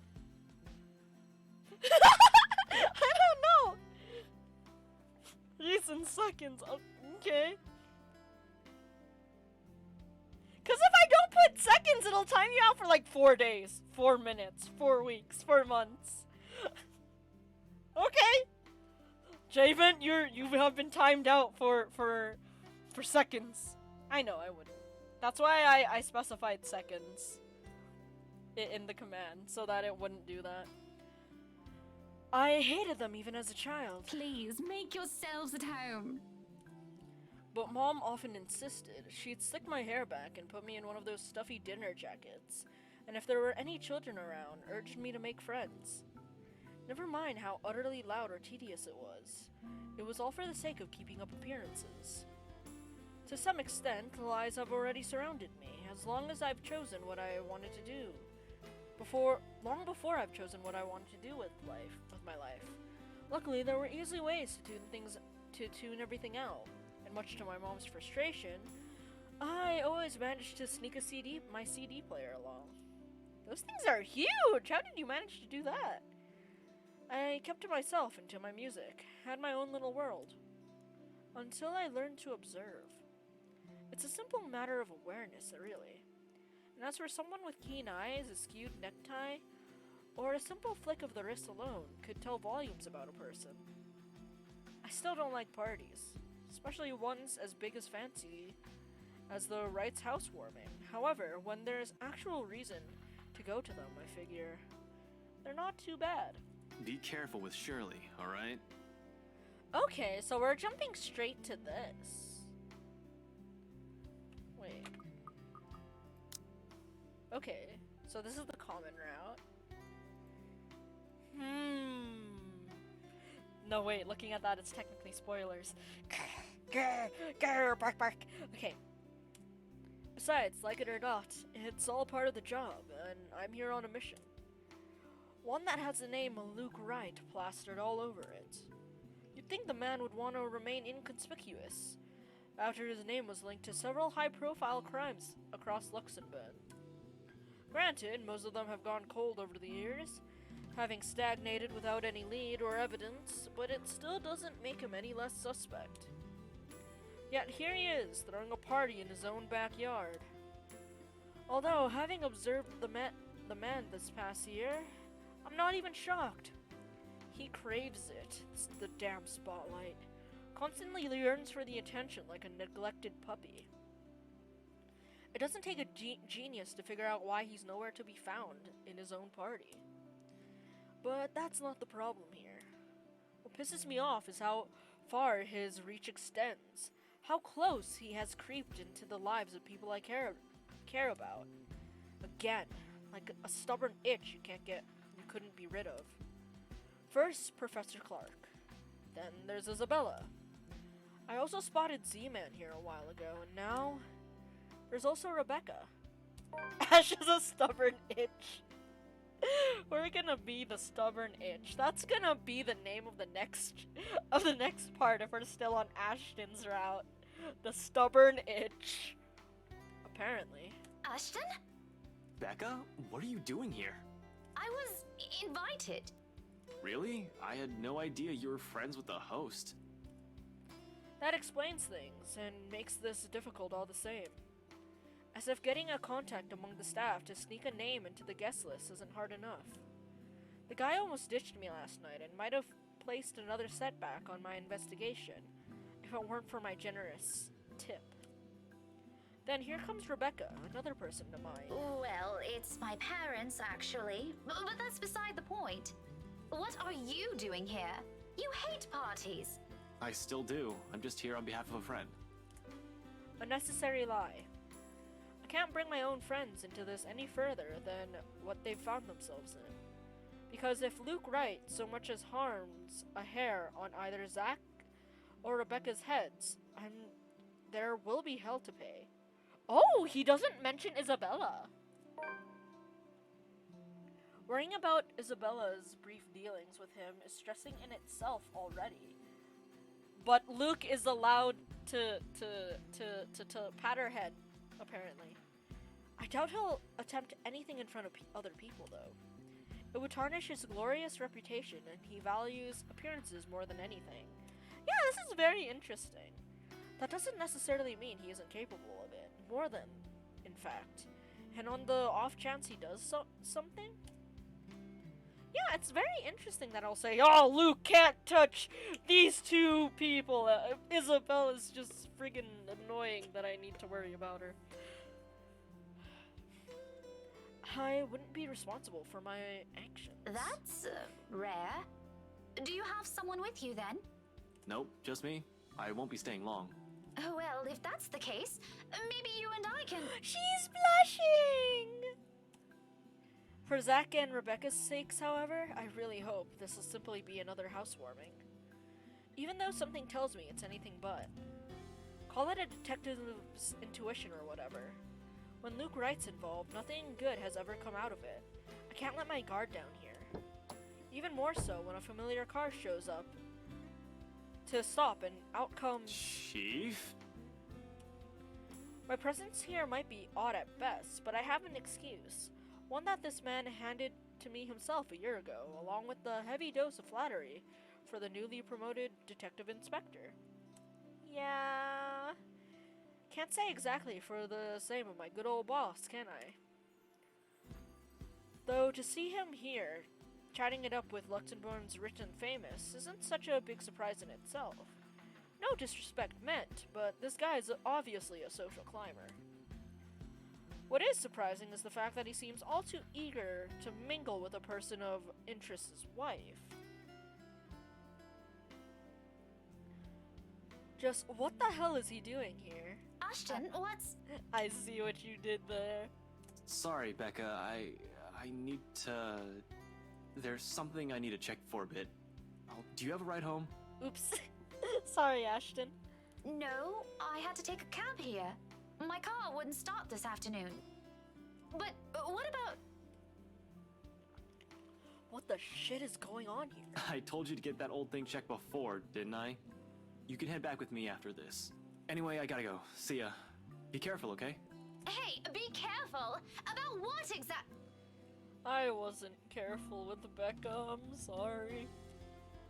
I don't want to draw any attention to myself either, at least not until he's given me proper reason. Not until he's given me proper reason to spoil his little party. Thank you for the invite, Anna. Husband still missing, I see.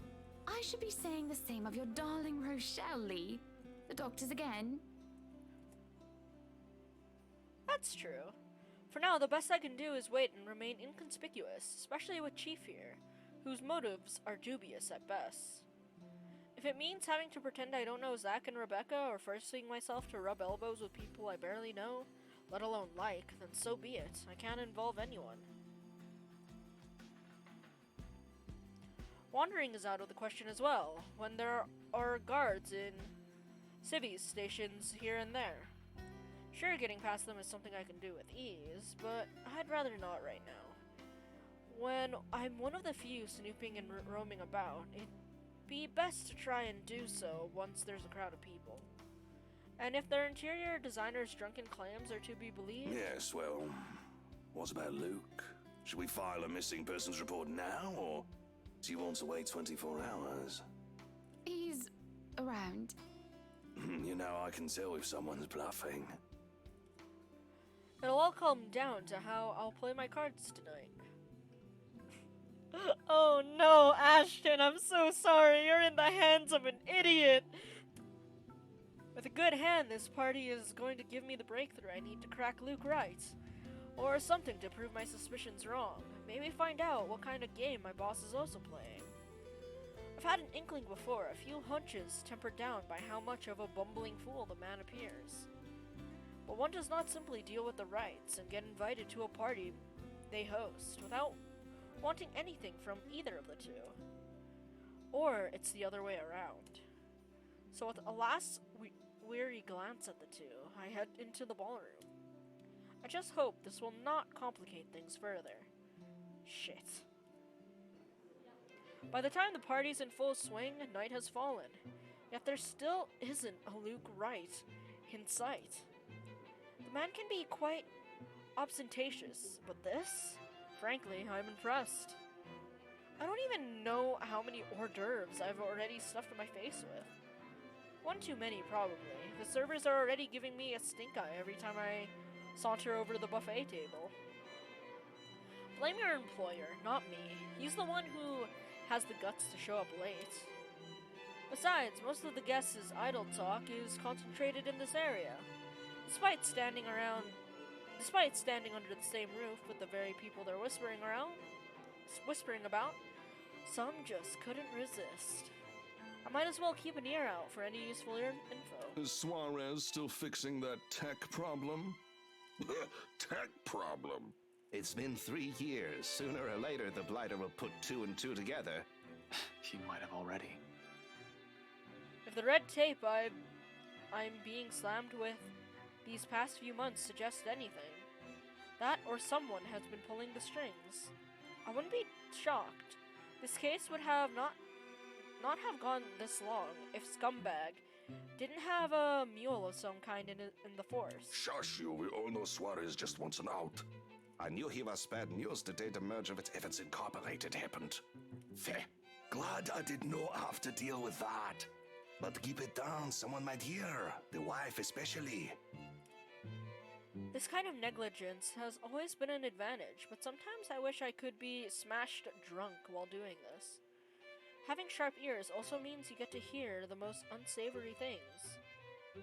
Who cheated on who this week? One person's motive for bashing someone's skull against the wall, or a father's excuse for burning his own daughter alive! That sort of stuff. What an interesting case, Ashton! After a few years, it gets tiring. You get desensitized to it. But humans could also be downright awful. Sometimes there simply isn't enough brain bleach in the world. Sadly, the wine is a no-go tonight, and merely for show. I'm up for another drive later, for one, and I definitely want to be sober in case anything comes up. And something always comes up in assignments like this. A detective inspector dying of cardiac arrest, for example. Because I can feel the moment my heart grinds to a halt the second I shift my eyes to the corner of the ballroom. Hana Wright. Some will say I'm acting a touch bit paranoid, and maybe I am. This is a party, and she's the hostess. It goes to say that she'd take time to mingle with her guests. But Hana Wright, nee Evans, isn't without her fair share of advocates. At least to the public, she doesn't seem like it. Unlike her husband, she's the one with the business sense, not to mention the impressive track record needed to manage a company. Or effectively, hide whatever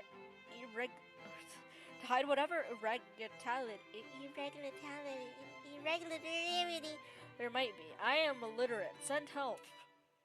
She's clean, as far as my agents and I have found, but it doesn't rule out possible involvement with whatever her husband's up to. Hell, Rook Wright came out clean in previous reports until I bothered to take a deeper look into it. What I found may not be sufficient enough to bring anyone to trial yet, but it's enough to nurture suspicion. This may be a bit of an overreaction, but no one lasts long in my line of work by being careless. You would catch his eye a lot better if you wore nicer clothes, don't you think? Didn't realize the housewarming was going to be this fancy.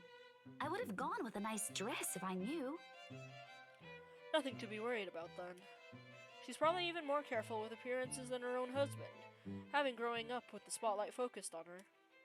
Yet, even knowing that, the anxiety stays. Has been here since the party started. Yeah, he did! He heard everything. I've brushed it off earlier. Who wouldn't feel edgy, right? I've gone undercover in a party hosted by the very person I'm investigating. That in itself is risky, and has plenty of rooms for error. Usually, though, the tension passes, and around the first half hour or so, I've been trained to remain composed in situations like this. However, with each second I spend here, it only grows heavier and seeks to overwhelm. I don't think it's oblivious. I think he straight up just brushed off the information since it had nothing to do with the case he was working on. An odd feeling that someone is watching me instead. It's been like this since last week, but I should already be used to this. People would be looking at me, no matter how small or big of a blip I am on their radar. That's what they do in these things. I hate the whispering I sometimes hear in my headphones. But when the feeling of eyes burning into the back of my head lingers longer than necessary, I've been looking around every now and then to catch the culprit. No luck. Yeah, there's whispering. There's like very subtle whispering. Once in a while. Past the music. Oh, it stopped now. And despite my efforts to push the sensation as far down as I could, tiny pinpricks continue to sting the back of my head, and the ghost of a touch creeps up my limbs. Oh, I heard whispering again. Until my gaze switches back to Rebecca and Hannah Wright. She stands there, dark-haired and dirty, sticking out like a sore thumb. Oh! So Ash saw her too, not just Hannah. Even so, no one seems to notice. Although she's looking away from me, her mere existence here strikes, disturbs. A sense of tunnel vision binds while I stand, shocked still and gape at her, like my life depends on making sure she stays where she is. I feel trapped in her presence until another guest bumps into me, yanking me out of my stupor. Only then do I realize I've been holding my breath. Before I could figure out what happened, she's gone. A quick scan of the room yields no sign of her. The party continues as if nothing's amiss. I'm not really one to judge, but I'm sure someone like that would not have been allowed in a fancy thing like this. What has security been doing? Are they really that incompetent for someone so distinct to easily get in without notice? There should have been an outcry by now, particularly from the host. She's been standing almost arm's length away from the woman, and yet she simply continues her talk with Rebecca. Ash is an idiot! Yeah, this is the horror movie trope right here. They needed to put horror protag idiot in him. Oh, the professor! And your little Becky! My parents couldn't make it since they're in Scotland right now. And Mom says hi, by the way. Is there something in the food then? That I'm starting to see things. It couldn't have been the wine though. I'm every bit as sober as when I first stepped off my car. The hors d'oeuvres? But why would anyone want to do that? Why would Luke Wright want to do that? He's fishy, but I couldn't see why he'd ever think it'd be a good idea to lace the food he'd serve in his party, with someone like Chief Lee on his guest list to boot. He's been linked to narcotics trade, yup. However, that kind of tact is below him. That much I can tell. Unless there's a mass murder waiting to happen here tonight, which I highly doubt. So, What the fuck was that? but there's no time to look deeper into this even if I want to. Not when there's a telling silence comes up to the room. Comes upon the room and draws everyone's attention to the main doors of the ballroom. About damn time. It's about damn time. Good evening, ladies and gents. Enjoying the party? I hope I'm not too late in welcoming you all to the right mansion. I've been tailing this guy for a while now. Before that, I heard stories from previous officers who tackled this case, none of which are pleasant.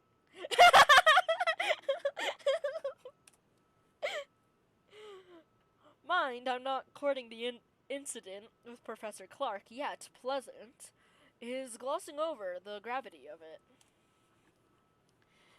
The right's good at covering whatever shady stuff he's doing.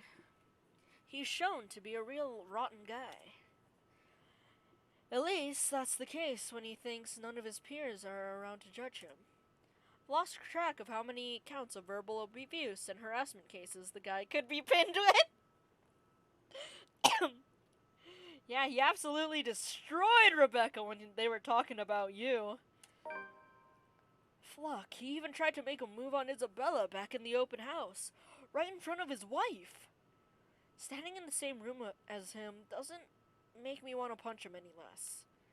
Actually, the urge is stronger, but protocols. My case, first and foremost. My own opinion of the man shouldn't get ahead of my purpose here. If I want to put him in his place, it should be in a court, with all proper charges filed against him. And I'll only be able to do that once I gather enough evidence to pin this bastard down. Welcome, one and all, to our humble abode. Tonight, if you have yet to find yourself in your roles, you are all ladies and lords of the court of your king and queen, if you would excuse my presumptuousness. I'm sorry, every time I see the chandelier in the background moving, I feel like that's how one of the characters is gonna die. So, enjoy the feast that has been laid out for your senses, as we only allowed the best to be served. I never noticed!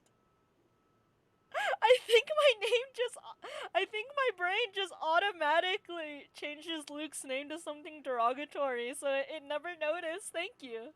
Thank you for pointing that out, Javen. Enjoy the rest of your night, everyone!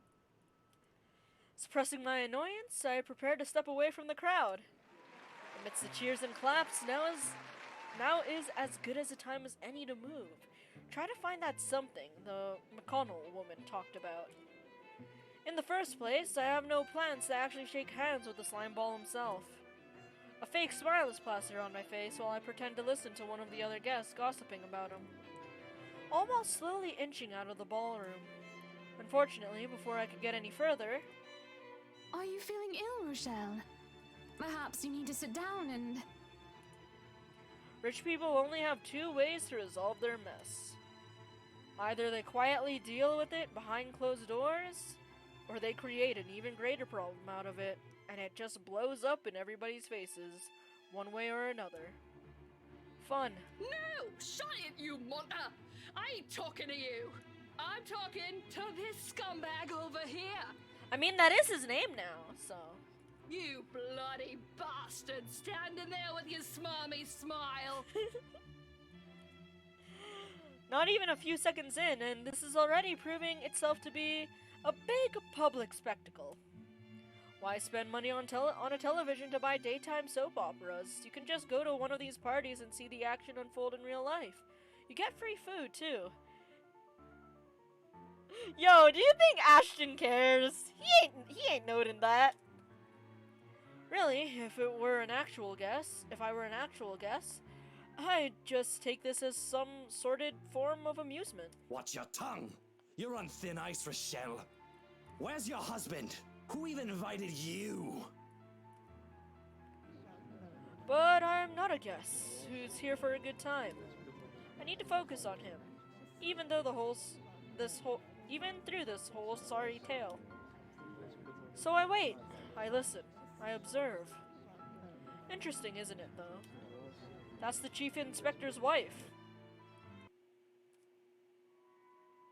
Ooh, we're time skipping a lot. The morning after starts off quiet.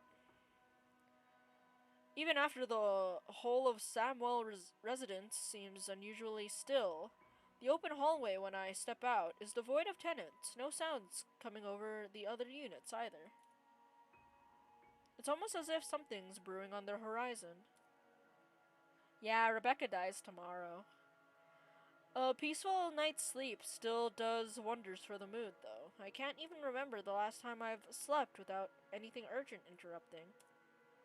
It's a nice break from all the bad news lately. If it wasn't for the insistent buzzing in my pocket waking me up, I'd sleep in. Oh, wait, she died on the 29th? The ringing has stopped before I could move somewhere private, but sleep has also been effectively kicked out of my system by then.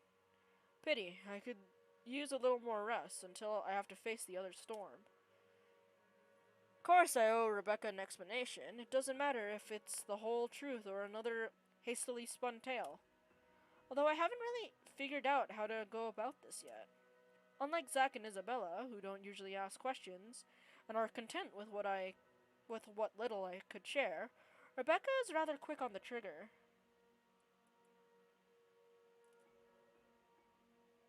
I thought she died on the 30th. It'll have to be set aside for later, though. Sup, I'm Ash from Deluxe City. Baggers, watch out, can't beat me. Looking for trouble? Better not lie. I'm a cool dude, pretty fly for an Asian guy. I'm sorry, I need to mute him. I need to take a breather from his ringtone. Yeah, it was a 2-day skip. Okay, I'm sorry. The second I tab back into the game, we'll hear him again. The chief's name stares back at me, almost as if it's mocking me. Sup, I'm Ash from Deluxe City. Sad. Baggers, watch It out, would have been can't nice beat me. to Looking just for chill trouble? after last Better night, not lie. or maybe I'm a half cool listen dude, pretty to the fly news. for an Asian guy. Oh god, oh god. Sup, Okay, I'm where? Ash from Deluxe Options, City. options, Baggers, options. watch out, Sound. can't beat me. Looking for trouble? Where is he? Better Ash. not lie. I'm a cool dude, Fly. pretty fly for an Asian guy. Sup, Wait, I'm what? Ash from It didn't Deluxe work! City. It Baggers, didn't watch out, work! can't beat me. Looking for trouble? Better not lie. God damn I'm a it. cool dude, pretty fly for an Asian Damn. guy. Okay, I was gonna just mute him. Okay. I see how it is, Ash-ole. Looking for trouble? Better not lie. I'm a cool It would have dude, been nice pretty to just fly for chill an Asian after guy. last night, Sup, or maybe I'm half Ash listen from to the Deluxe news. City. Baggers, Sure, watch it's the out, same can't thing beat me. we've been Looking hearing for lately. trouble? Still Better beats not standing lie. outside in I'm a that cool chilly dude, Luxembourg pretty fly morning for an Asian on the guy. phone with my boss. Sup, I'm Ash from Sighing, Deluxe I City. answer it. If Baggers, only you watch could get out, this over with. can't beat me. Please! Right? Where are you right now? Damn, bro.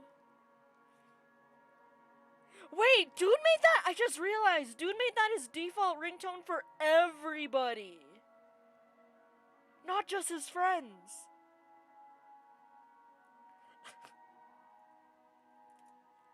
Now that's a tone I didn't expect from him at this hour. Can't even expel now. Oh yeah, that ringtone did a lot of mental damage. Just thinking how this'll go already gives me a headache. Like your rap. Immediately, I reach up and pinch the bridge of my nose to stave it off. This is why I won't ever drink myself senseless. What was that? Nothing, Chief. A pleasant morning to you too. He's probably calling to rag on me or to complain about his wife, which is really none of my business unless it affects my case. It seems like the usual rich man cheats on his wife deal. Although I would have followed up on it if it were somebody else's wife. True. But figuring it's the chief's, hey, I trust them to come clean if the missus is related to the right shady dealings. This is why I left before they even hauled the woman out last night. I'm not going to go around investigating cheating husbands and wives, when it's probably just that. Chief appears to have a different idea in mind, though. There's nothing pleasant in the morning.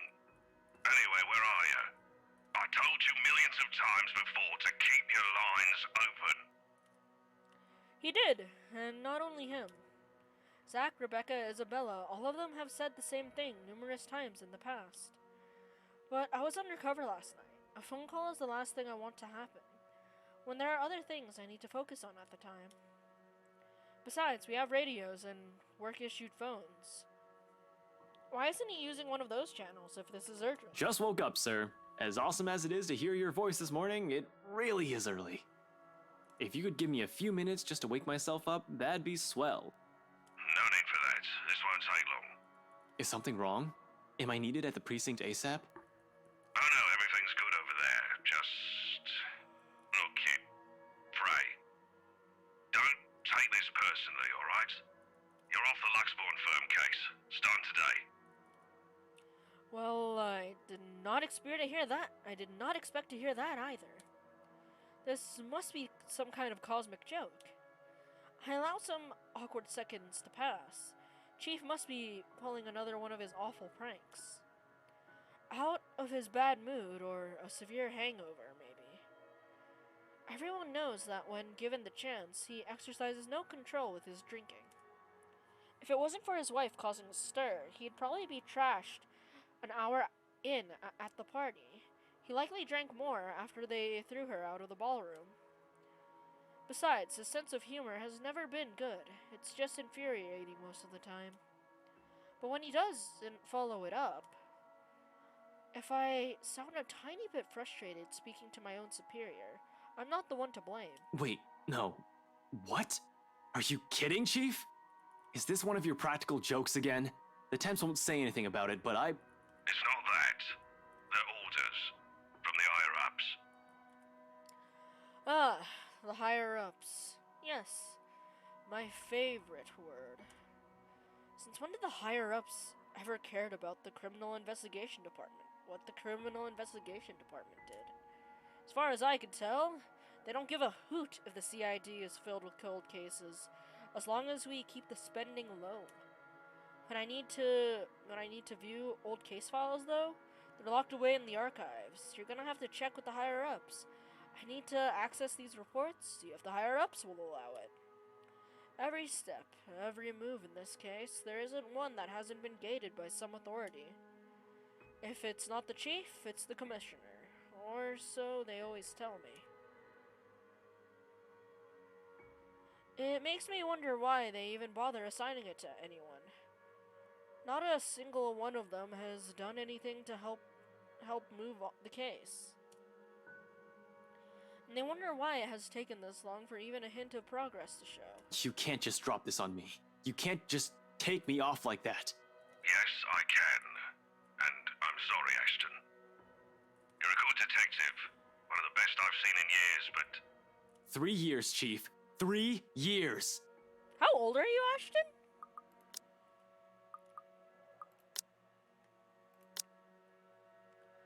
Oh, okay, you're 29. So, you got this job when you were 26. Not bad. Okay.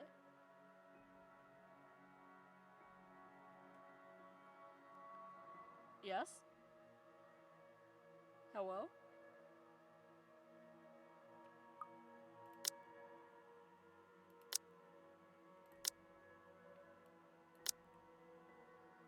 What are you farting about? No, actually. 3 years since the anonymous tech leak blew up. Since Luke Wright's name was openly linked to several nasty dealings within Luxembourg's corporate world, none of them involving deaths. Wait, why? What do you mean? What's wrong with using your fingies? 3 years, and I'm the only one who made it this far. Made much progress that officers with more experience weren't able to do when they handled this case. Just within a year, and with barely any help from the damn brass at that. Of course I'll be pissed. So? Do you know what would have happened if I didn't work my ass off on this thing? If I didn't dedicate a whole year of my time on it? it would have gone cold, like every fucking case Luke Wright has been linked to. I saved this from getting thrown into the archives, sir. I'm getting close. If you could just... I'm fully aware of what you've done, Frey, but the Commissioner hasn't been happy with your progress. Still too slow by their standards. Too slow? Well, what about those reports I filed? I've documented every freaking thing for them. I've given you every important lead I can gather. Isn't that enough? They need results, not a bunch of research papers. Not one baseless assumption after another. Concrete proof, Frey. I'm really sorry. They've already made a decision.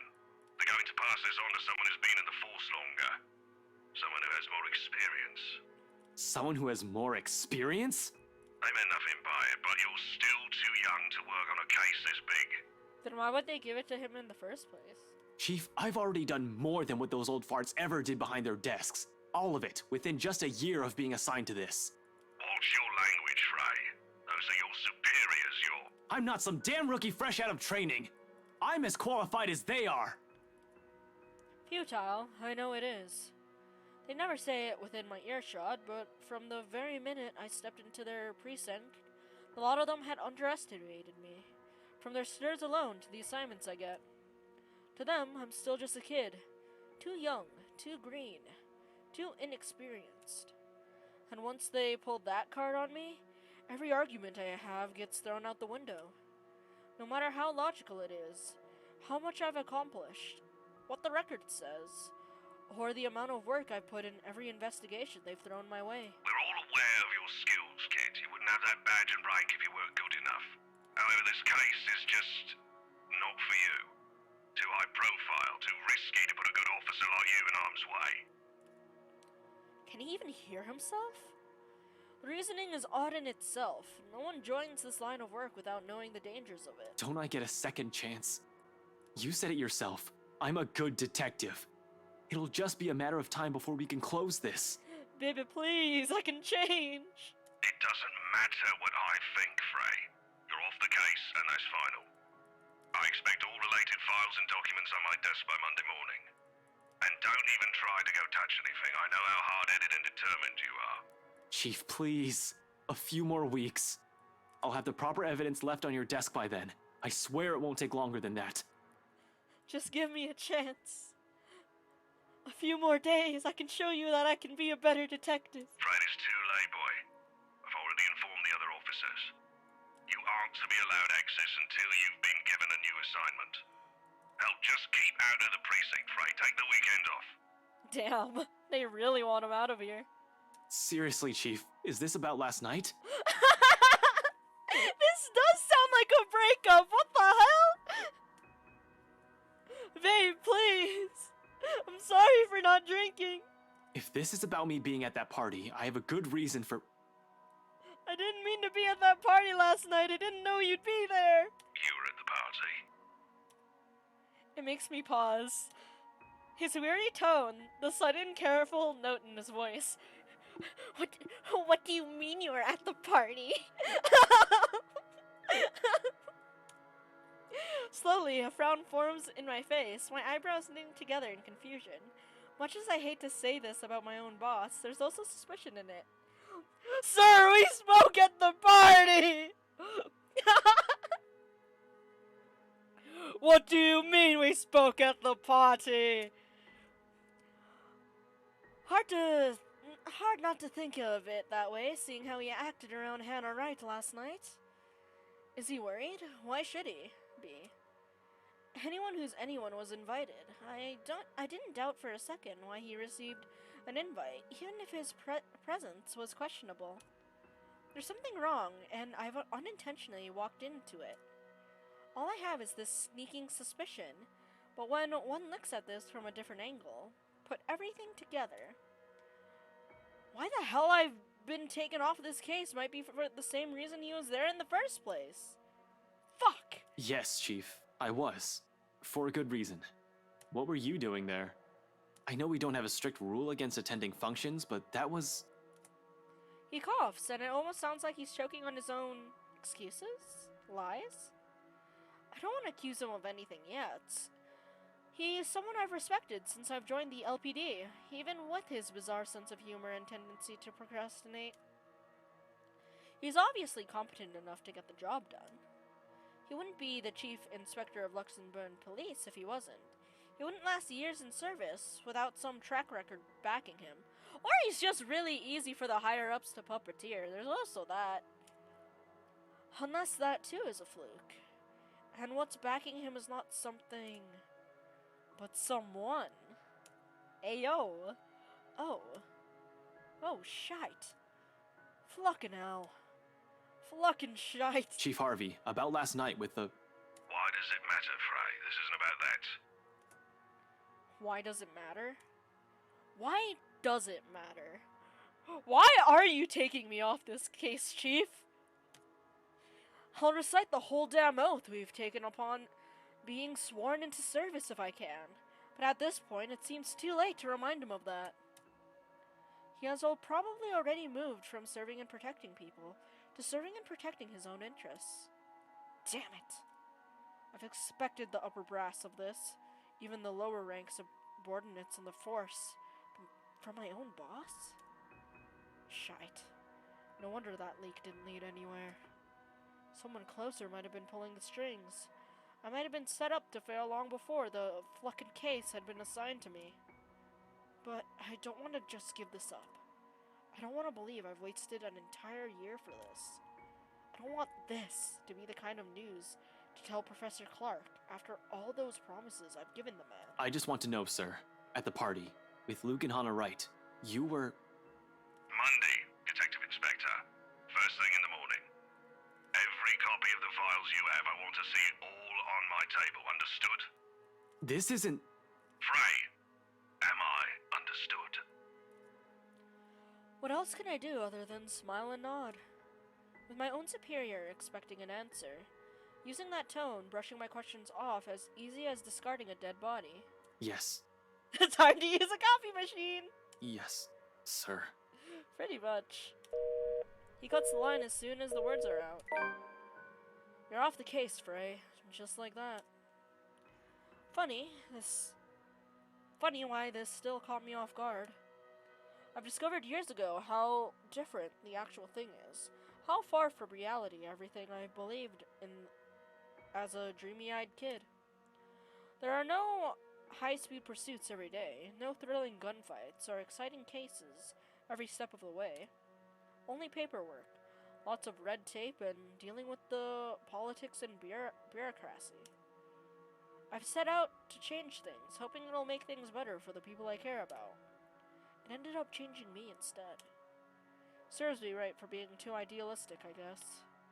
This is probably the universe telling me that it's much better to remain the skeptic I really am.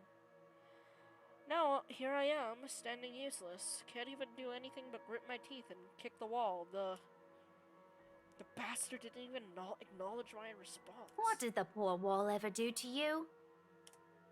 It figures Rebecca would be the one to find me in this embarrassing state.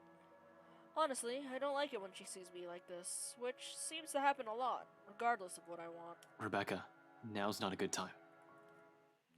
The concern I expect from her when I turn isn't there, however. Instead, she just looks, well, the storm I left brewing last night, it's right there on her face, ready to be unleashed. When is it ever a good time for you? You're always so busy with everything now. Now I find you here, sneaking out without even bothering with a proper goodbye. Not even a word. Yeah, I told ya. She dies the day before Halloween. I remember dates. Really, I'm starting to think you're just keeping me around for my couch and my cooking. Rebecca can cook. She is wife material. Becca, it's not what you're thinking. I wasn't planning on sneaking out. I was going to say goodbye. I just had to take this call. Although, I'm not gonna lie, couch is great. 10 out of 10. Would sleep again. Ashton, how would you rank your friends' couches? Stop it with the jokes, Ashton. I'm not in the mood. Her bitterness is not lost on me, but at this point of our friendship, in our lives, how does she still expect me to answer that? What am I supposed to tell her now? Are you still mad about last night? She merely raises an eyebrow at me, which, to be honest, is all the response I need. Seeing her like this makes me believe those things Z-Man says, the part where Rebecca scares him, sometimes. I've certainly seen this more than once already. But the familiarity of it doesn't take away from the downhill turn this conversation is starting to take. Only an awkward cough serves as a way to stall. Okay, of course you're still mad. What type of okay was that? But whatever happened last night, I really am sorry. I'll apologize as many times as you want. If you want, I'd even kneel or something. Ashton, an apology is nice and all, but that's not what I wanted to hear from you today. Alright, fine, okay. Where do you want to start? Oh, I don't know. I've honestly lost track of it by your third trip to the buffet table. I wasn't... The drive up there took a bit. Can you blame me if I wanted to grab some appetizers? Get down on one knee, Ash! Yes, put so much pressure on him, he becomes a diamond. Oh, come on, Ash! For the whole evening? For the whole party?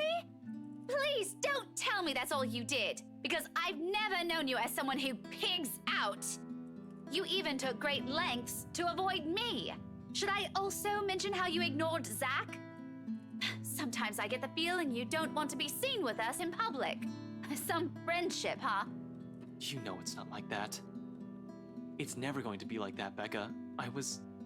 Oh no, it's another baby, please. I'll ask this again. Just what were you up to during the party? What were you doing that you couldn't even take 2 seconds to make time for your friends? I couldn't even look her in the eye. It wasn't that I wanted to avoid them. I did it to keep Zach safe. To keep Rebecca safe. Just in case. Client or family friend, it was still a party hosted by a person of interest. By a man accused years ago of murdering a person's wife to get what he wanted. Luke did what? But then the chief showed up. Hannah Wright happened, and Luke Wright just can't be bothered to die peacefully somewhere. All of a sudden, none of my original reasons mattered.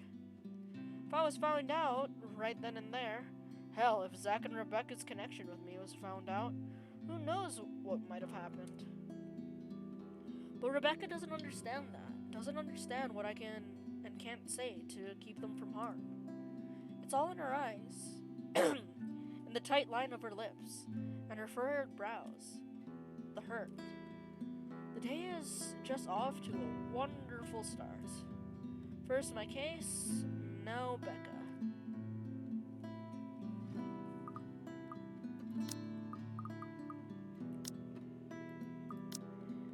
I'm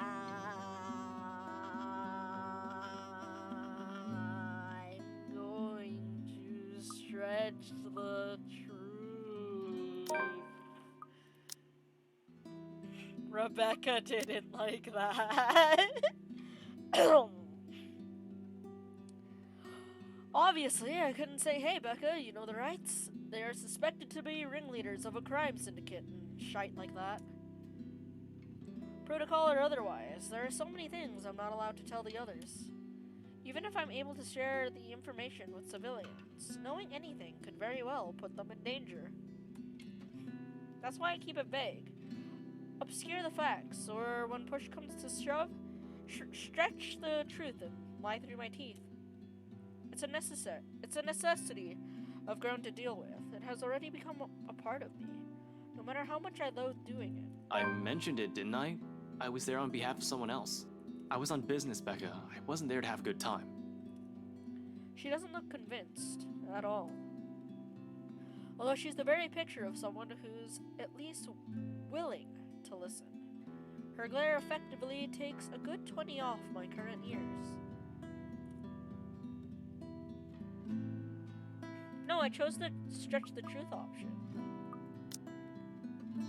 It was stretch the truth or convince her it was confidential. I feel like a kid again, being reprimanded by my junior high teacher for sleeping in class. But getting away with that is easier than with this one. It's the thing with someone you've been friends with for so long. They're the ones who know you inside out, good grades wouldn't be enough for Rebecca to let this whole thing slide. You couldn't even spare a single second to mingle. What was I supposed to say? Hi, fancy meeting you here. Would you like to dance? By the way, those appetizers were really good. You should try some. Like that. Yes, she actually would have really liked that, especially the dance thing. I've got a boss guy breathing down my neck. I don't exactly have the luxury of doing as I please. This much is true. My reasons for being at the party, too. However, Chief's presence last night made a lot of things difficult. Approaching them was out of the question when there was someone watching. A person who knew the reason why I was there. Turned out to be a good call on my part. But for someone who's already angry beyond reason, everything will only sound like an excuse. Cut the shite. I saw you stuffing your face with the deviled eggs, while your own boss is off on the other side of the room. You didn't even exchange a word or a glance with him either. In fact, I think you're also avoiding the man. Just say you don't want to talk about it instead of lying to my face. Oops. I do feel guilty still.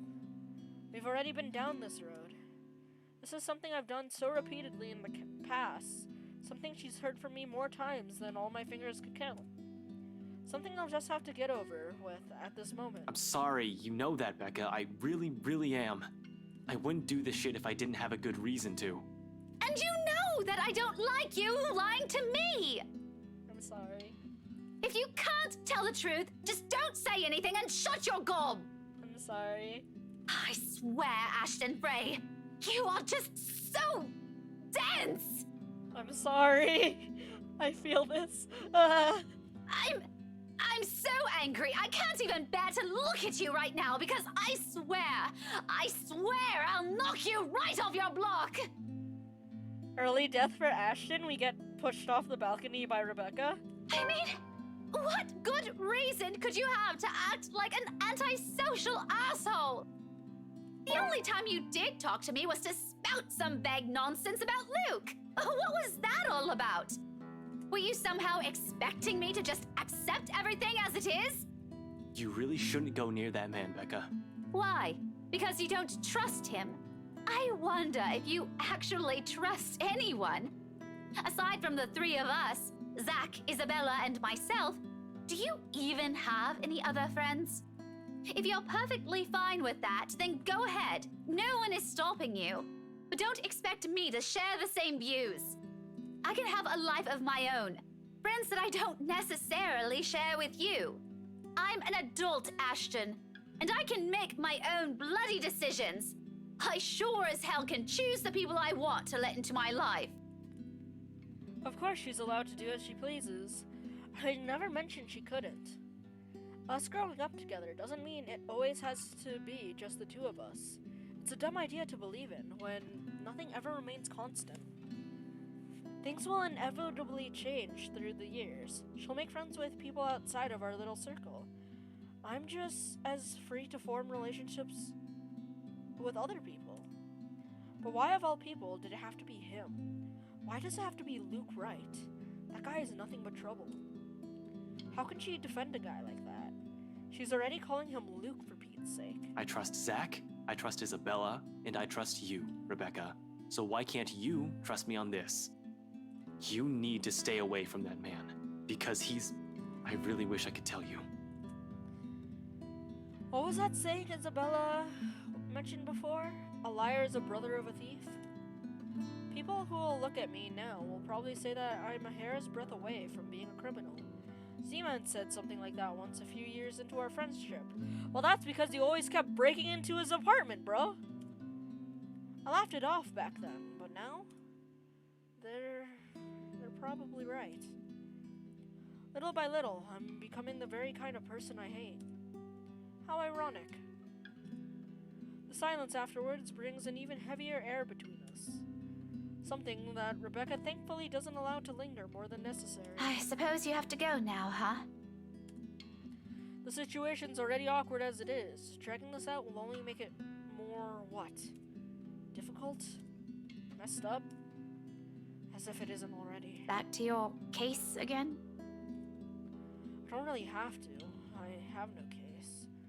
As far as the job is concerned, I have the weekend off until I have to report to Chief on Monday. Although I don't want to throw in the towel like this. Orders are orders.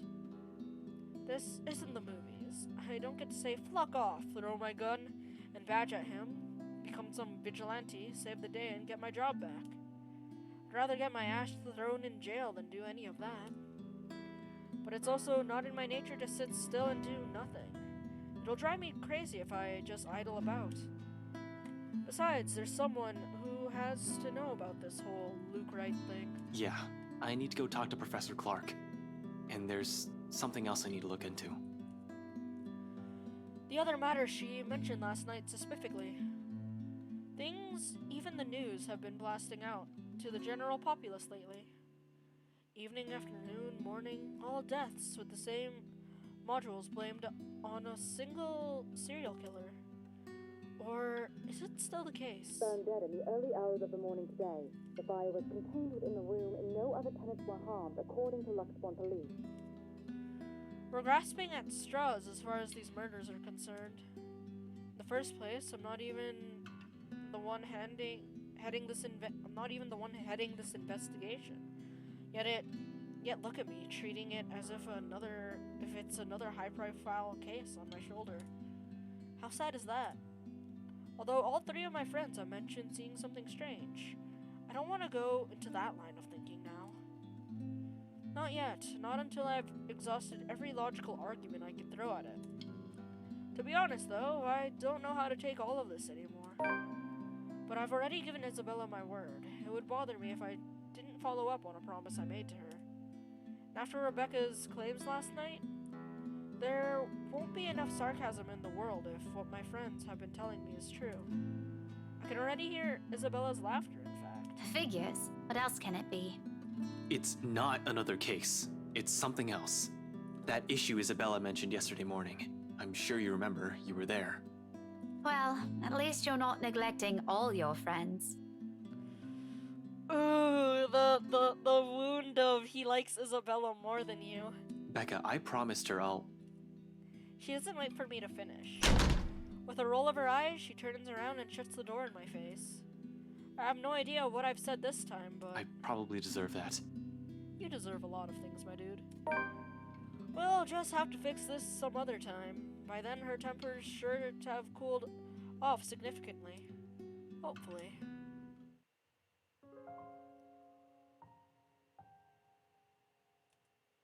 For now, I can't laze around. Gotta attend to things that matter more. Professor Clark first, deliver the bad news. Then the issue with the BRC and Isabella. Maybe I'll also drop by Zach's, check on him, hear what he has to say. He has also read that damn letter. Might as well, while I'm here playing a paranormal detective? Or was it supernatural? I can't remember. Whatever. It won't hurt anyone if I try to get to the bottom of this. If nothing comes out of this, everyone can shut up about stupid curses and we can finally get back on track with our lives. On to more important stuff. If there is something. Are you two done? Oh, Isabella! There's a moment of confusion when I don't see her familiar ponytail about, only to find her standing behind the door of her apartment seconds later. Isabella holds it open, though only slightly, as if to hide from anyone who might happen to pass by. This early and on a lazy weekend, I doubt anyone would. But from the gap and what little light there is behind her, I could make out the appearance of someone who just clearly gotten off from bed. Hair in complete disarray, eyes still heavy with sleep, with a small pout on her lips. She hasn't even gotten out of her pajamas. I look away long before my sense of decorum kicks in. We might be friends. I'll even dare say we've grown closer over the years, but that doesn't extend the bounds of property. Wait, what's so wrong about seeing your homie in pajamas? Wait, what? Christ, even Rebecca never greets her early visitors in her sleep clothes. Though maybe it's our fault why she's up this early. Still, he makes... Why are you blushing that she's in her pajamas? Still, heat makes a slow crawl up my neck, one that I quickly downplay with a solid cough. Isabella, you're up early. Lame. No, I'm not. I'm usually up at this hour. You're the one that usually sucks at getting up early. Says the person who looks like she's just fallen out of bed. Instead of the usual quip, she simply averts her eyes to some point beside her, and although it flashes briefly across her face, an expression of hurt flickers in her eyes. It disappears the second she turns her attention back to me, but that moment has sent a worried twinge in my stomach. I've seen it on her plenty of times before, just never in a manner that unsettles. It feels, I don't know, off this time? I didn't say anything wrong, did I? Hey, are you... Anyway, was that Becca with you? You both sound like Mama and Papa when they fight. You're awfully loud. If we get another memo from the landlady, I'm asking the guard to ban you from ever entering this place. Nice. Me? Becca's the one almost shouting. Yeah, well, she lives here. You don't. You have no excuse. You're the suspicious-looking person. Thanks. Glad at least one person appreciates how I pretty up this place. Don't flatter yourself. This place would be so much better without having to see your face every few days. She follows it up with another pout. But her ruffled appearance, particularly how puffy her eyes are, I noticed just now takes away from the intimidating effect she's trying to show. Really, right now, she just looks more like an angry puppy. I might have laughed had it not given me another nagging sense that something is definitely wrong with her. What? Has she been crying earlier? That is worrying. She rarely does that. The only time it happened, the one time I've ever seen her genuinely tear up over something, I think it was after Devlin Court, the night at the bridge. I want to ask. She seems determined to keep it to herself, though. Belle, did something... About yesterday, Ash. The things we talked about. Do you think we can take a look at it today? We? I never said you're coming with me. Don't worry, I didn't forget about it. You'll be the first to know if I find anything. But still, is it wrong to see your homies in pajamas? I'm confused. No, I want to go with you. I'll be ready in a few. This won't take long. Isabella, you really don't have to. I can handle it on my own. You'll just... I won't get in the way, I promise. Besides, maybe I can help. They're spicy pajamas? I mean, maybe? You know, if there are files you want to check. I don't like what she's implying. It's true LPD is having a hard time with this, but taking Isabella with me? It's out of the question. Under normal circumstances. You're the one who's going to get in trouble if you do that. You said it yourself. You need information, and I can help you get that. And it's not like it matters anymore. I just don't want to stand around doing nothing today. There it is again. The slight shift in her eyes, the mild crease forming between her eyebrows, and the mild slump in her shoulders while she crosses her arms tightly around herself. Like she's shielding herself from whatever painful thing there is out there. I have plenty of reasons why I shouldn't let her tag along. First and foremost, she's a civilian. Second, I have no concrete plan of action, yet I'm going into this blind. No matter how I look at it, it's simply better for her to just wait, so she won't be dragged into what might be another one of my failures. Her assumptions might be a dead end for all we know. But seeing that expression on her, hearing her speak those words out loud, in a desperate, almost pleading tone, I can't bring myself to say no. So I give in, because right here, right there, I see myself in her. The person who doesn't want to stay idle, who doesn't want to think of the problems haunting him. All right, 5 minutes. What? You're timing me? Well, I can't wait forever. I'm a very busy guy. 4 minutes and 45 seconds, Isabella. Damn! I hate you so much. 4 minutes and 30 seconds, 29, 28. I'd hurry if I were you. Ugh, you're awful! I hope you never get a girlfriend. She slams the door right after, although my chuckles, the mirth, and the lightness in it linger. With her, those have always come easy somehow, even if its echoes fade and the only ghost of a smile remain. It's not like I'm looking for anyone else. Oh! I want to tell her. It's not because I can't. I won't. I'm the one who has chosen not to until I've fixed myself. Until I find myself underneath all that guilt and all those lies I've been telling all these years. Because no matter how heavy the weight of these feelings are, I'm not yet worthy of them. Of her. Until then, little words and gestures are the only things I can offer. Minor stuff such as digging deeper into this thing with the BRC in order to ease her worries. I'm not even sure if this will give us anything. Unlike with the firm case, which I already have proper leads on, I'm just going by her word on this. Speaking of Luxembourg firm case, I still have to inform the professor. The apprehension's there for sure. I've made a lot of promises to that man, and I would have preferred to tell him in person, not over the phone. But it's better for him to hear from me rather than from a stranger. The railings offer a steady support while I wait for him to answer. I'd like to think I can do this without losing my nerve.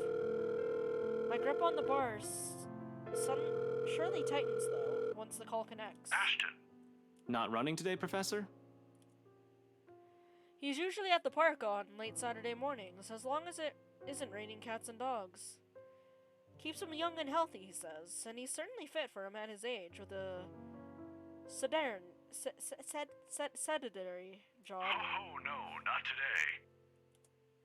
He's definitely at the usual place, though. Cheers and laughter, likely from children and families, filter through the receiver. I tend to avoid the park precisely because of this. There's no use reminding myself of the could-haves when it's already over. Mom's doing well with her career, Dad's also fine the last time I visited, although neither remarried. They're both content with their lives as it is. I'm probably the only one still caught up with it, hence my aversion.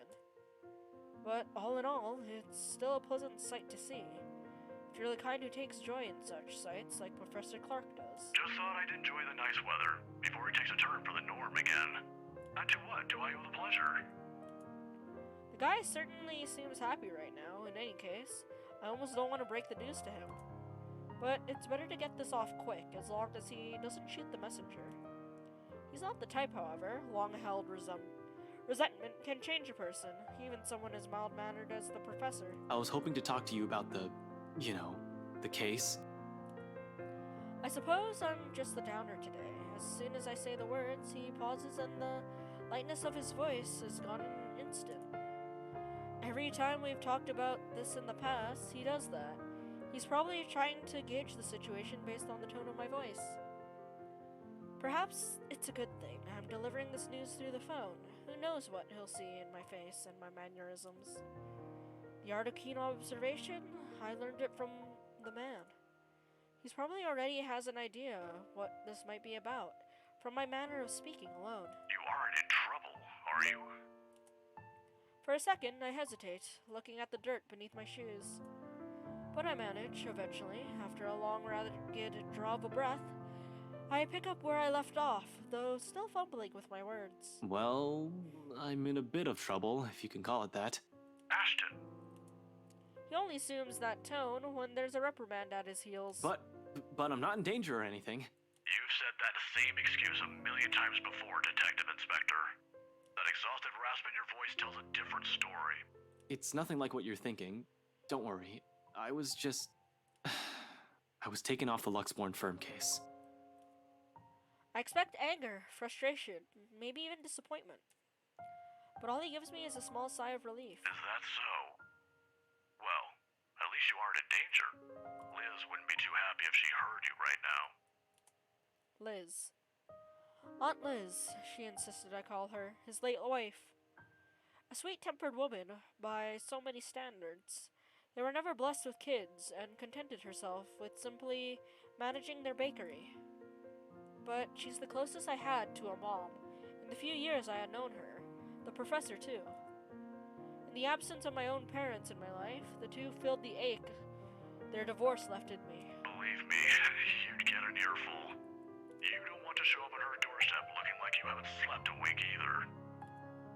How many years has it been since? 9? 10? I can still remember it vividly. Two men primly dressed, briefcases in hand, and a stern look on each of their faces. They were already frequent visitors to the bakery for a few months. Something about the lot being a prime property in downtown Luxembourg. I think they were hoping to settle a deal with them, but neither of the couple gave in to their demands. Why should they? That quaint little shop was a dream for them. Aunt Liz sent me home early that night after a fruitless wait for the professor. Next morning, news of the bakery razed to the ground had spread across the whole city, one casualty. A few weeks later, the property was sold to Wright Enterprise. Oh, okay. A Fluckin' hotel now stands in its place. Of course, an investigation was launched after the incident. The name Luke Wright was briefly at the center of it. But with the lack of any evidence, the case ultimately went cold. The professor hides it well, however, I can tell that he hates that man to this day. He might even blame Luke Wright for every tragedy that happens in this city. He has never blamed me, though, when I'm equally as responsible. I knew something's off the moment those men stepped inside the shop. I could have saved her that night. I could have prevented anything from happening to her. Called for help or whatever. I didn't. So it continues to eat me until today, the guilt. The Luxembourg firm case would have been our chance at reopening that old case if we could prove Luke Wright of his crimes. Indeed, we're back to square one. Yet, all he has for me are words of comfort. To think he can still be this concerned about me after my carelessness, after I've broken another promise a second time. People never cease to amaze me. You might think that you have failed as an officer. Or maybe you think that you have failed me. And you know more than anyone. I would love to see that man taken down. If anyone deserves to be tried in high court, it's him. But I'm glad nothing's happened to you while you were working on this. That's what's most important. I'd hate to get news like that again. Suddenly, he stops. I imagine a thoughtful look flashing through his eyes as he thumbs the wedding band on his ring finger as he continues. Another habit. He has never removed it since that day. Has never thought once to remarry, even when he managed to continue with his life and return to some semblance of normalcy. In his way of honoring her, I suppose, when he couldn't bring to justice the man responsible for his loss. Some people are just hard to forget. It's not like another death. Yours or even his will bring back my wife. Silence falls between us afterwards. I don't quite know what to say after that, really. Should I apologize? Show some sympathy? Going into this, I should have thought of something other than just breaking the news to him.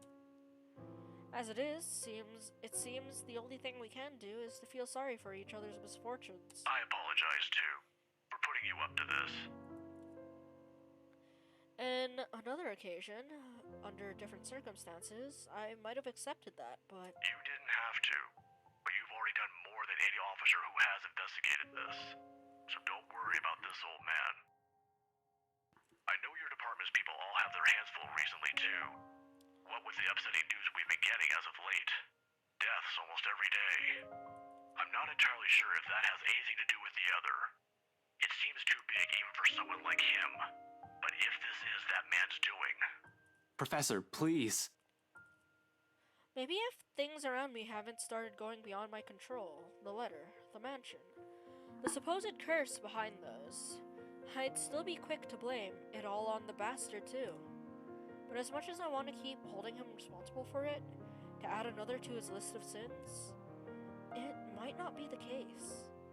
Agreeing will only cut a deeper wound on the professor. Don't want him to keep clinging to his resentment for much longer. He has already gone through so many years of it. This kind of anger, it's the sort that blinds people. Despite his reassurances, the bitterness still seeps into every syllable he utters. It's one thing for me to act like this. It's painful to watch someone I've considered a second father to go down this path. Please don't apologize. It's really alright. I can try to get it back on Monday when I meet with the chief. No promises, but if not, I'll make sure to keep an ear out for any news.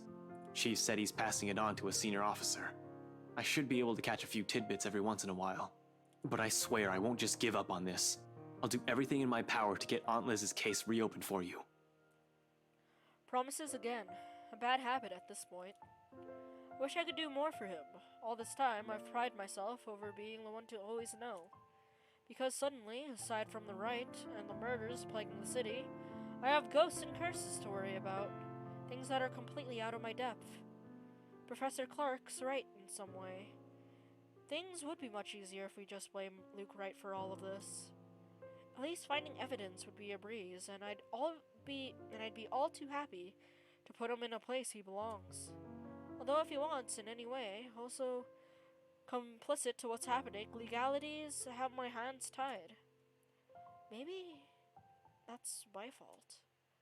I might have missed the ticket to closing the case once and for all last night. If only I have done a better job during the party. But then, the commotion. There was Hannah Wright and Rebecca distracting me from my purpose too. I'd include that gate crasher as well, even though it's only for a moment. So many things have gone wrong last night. This isn't a prank! I saw something! See? This is why I didn't want to tell you guys! It's not a joke! Will you guys listen to me first? I saw something in the house earlier. It stood right in front of me. If I hadn't gotten away, that thing might have... Last night, at the party. But it's real! What do you think I saw? It happened after, when I was trying to get away. I almost got stuck in the same room with that thing. We're all in danger. I thought you were my friends. Why don't you believe me? That woman. Why don't we all calm down first? I'm sure Isabella has her reasons too. No need to be hard on her. Shite. If that was what Isabella had been warning us about, if it was the same thing Rebecca talked about last night, how many of these instances have I dismissed since reading the letter? How many have I ignored and passed off as some effect of fatigue or a lack of sleep? Even last night, a hallucinogen lacing the food is the first thing I considered, purely because that's what my training dictates. It's a mindset I've grown used to. It's the setting the gears in my head automatically takes in a situation like that. Of course, I'm not discounting all of that yet, until I have enough information. Something to form a conclusion from. Proof, in whatever for it may come. But thinking straight is impossible when all of a sudden all your beliefs are being upturned. In the most violent way possible at that. Jesus. I need a sounding board. I need someone to talk to, and Zach's the best person for that. I have to go, Professor. Oh, no problem. But what are you... I don't have time to stop and listen to what the professor has to say. As I cut the call short, in the same second, Isabella emerges from her apartment, fully dressed and ready for the day. I'm gonna stop here. My voice is becoming hoarse. Help.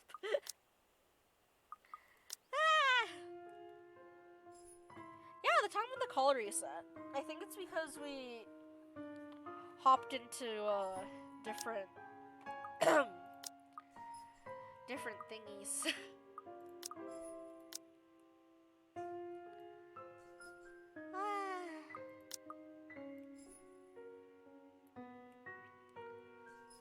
Oh, Okay, so we do get both sprites. Oh, I'm dying. But yeah, that was interesting. Shade, thank you so much for coming. I appreciate it.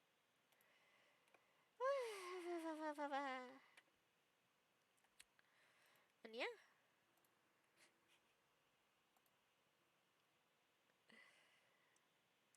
It has been I, Fran the Friend. I hope you guys have a wonderful day, night, morning, wherever you are.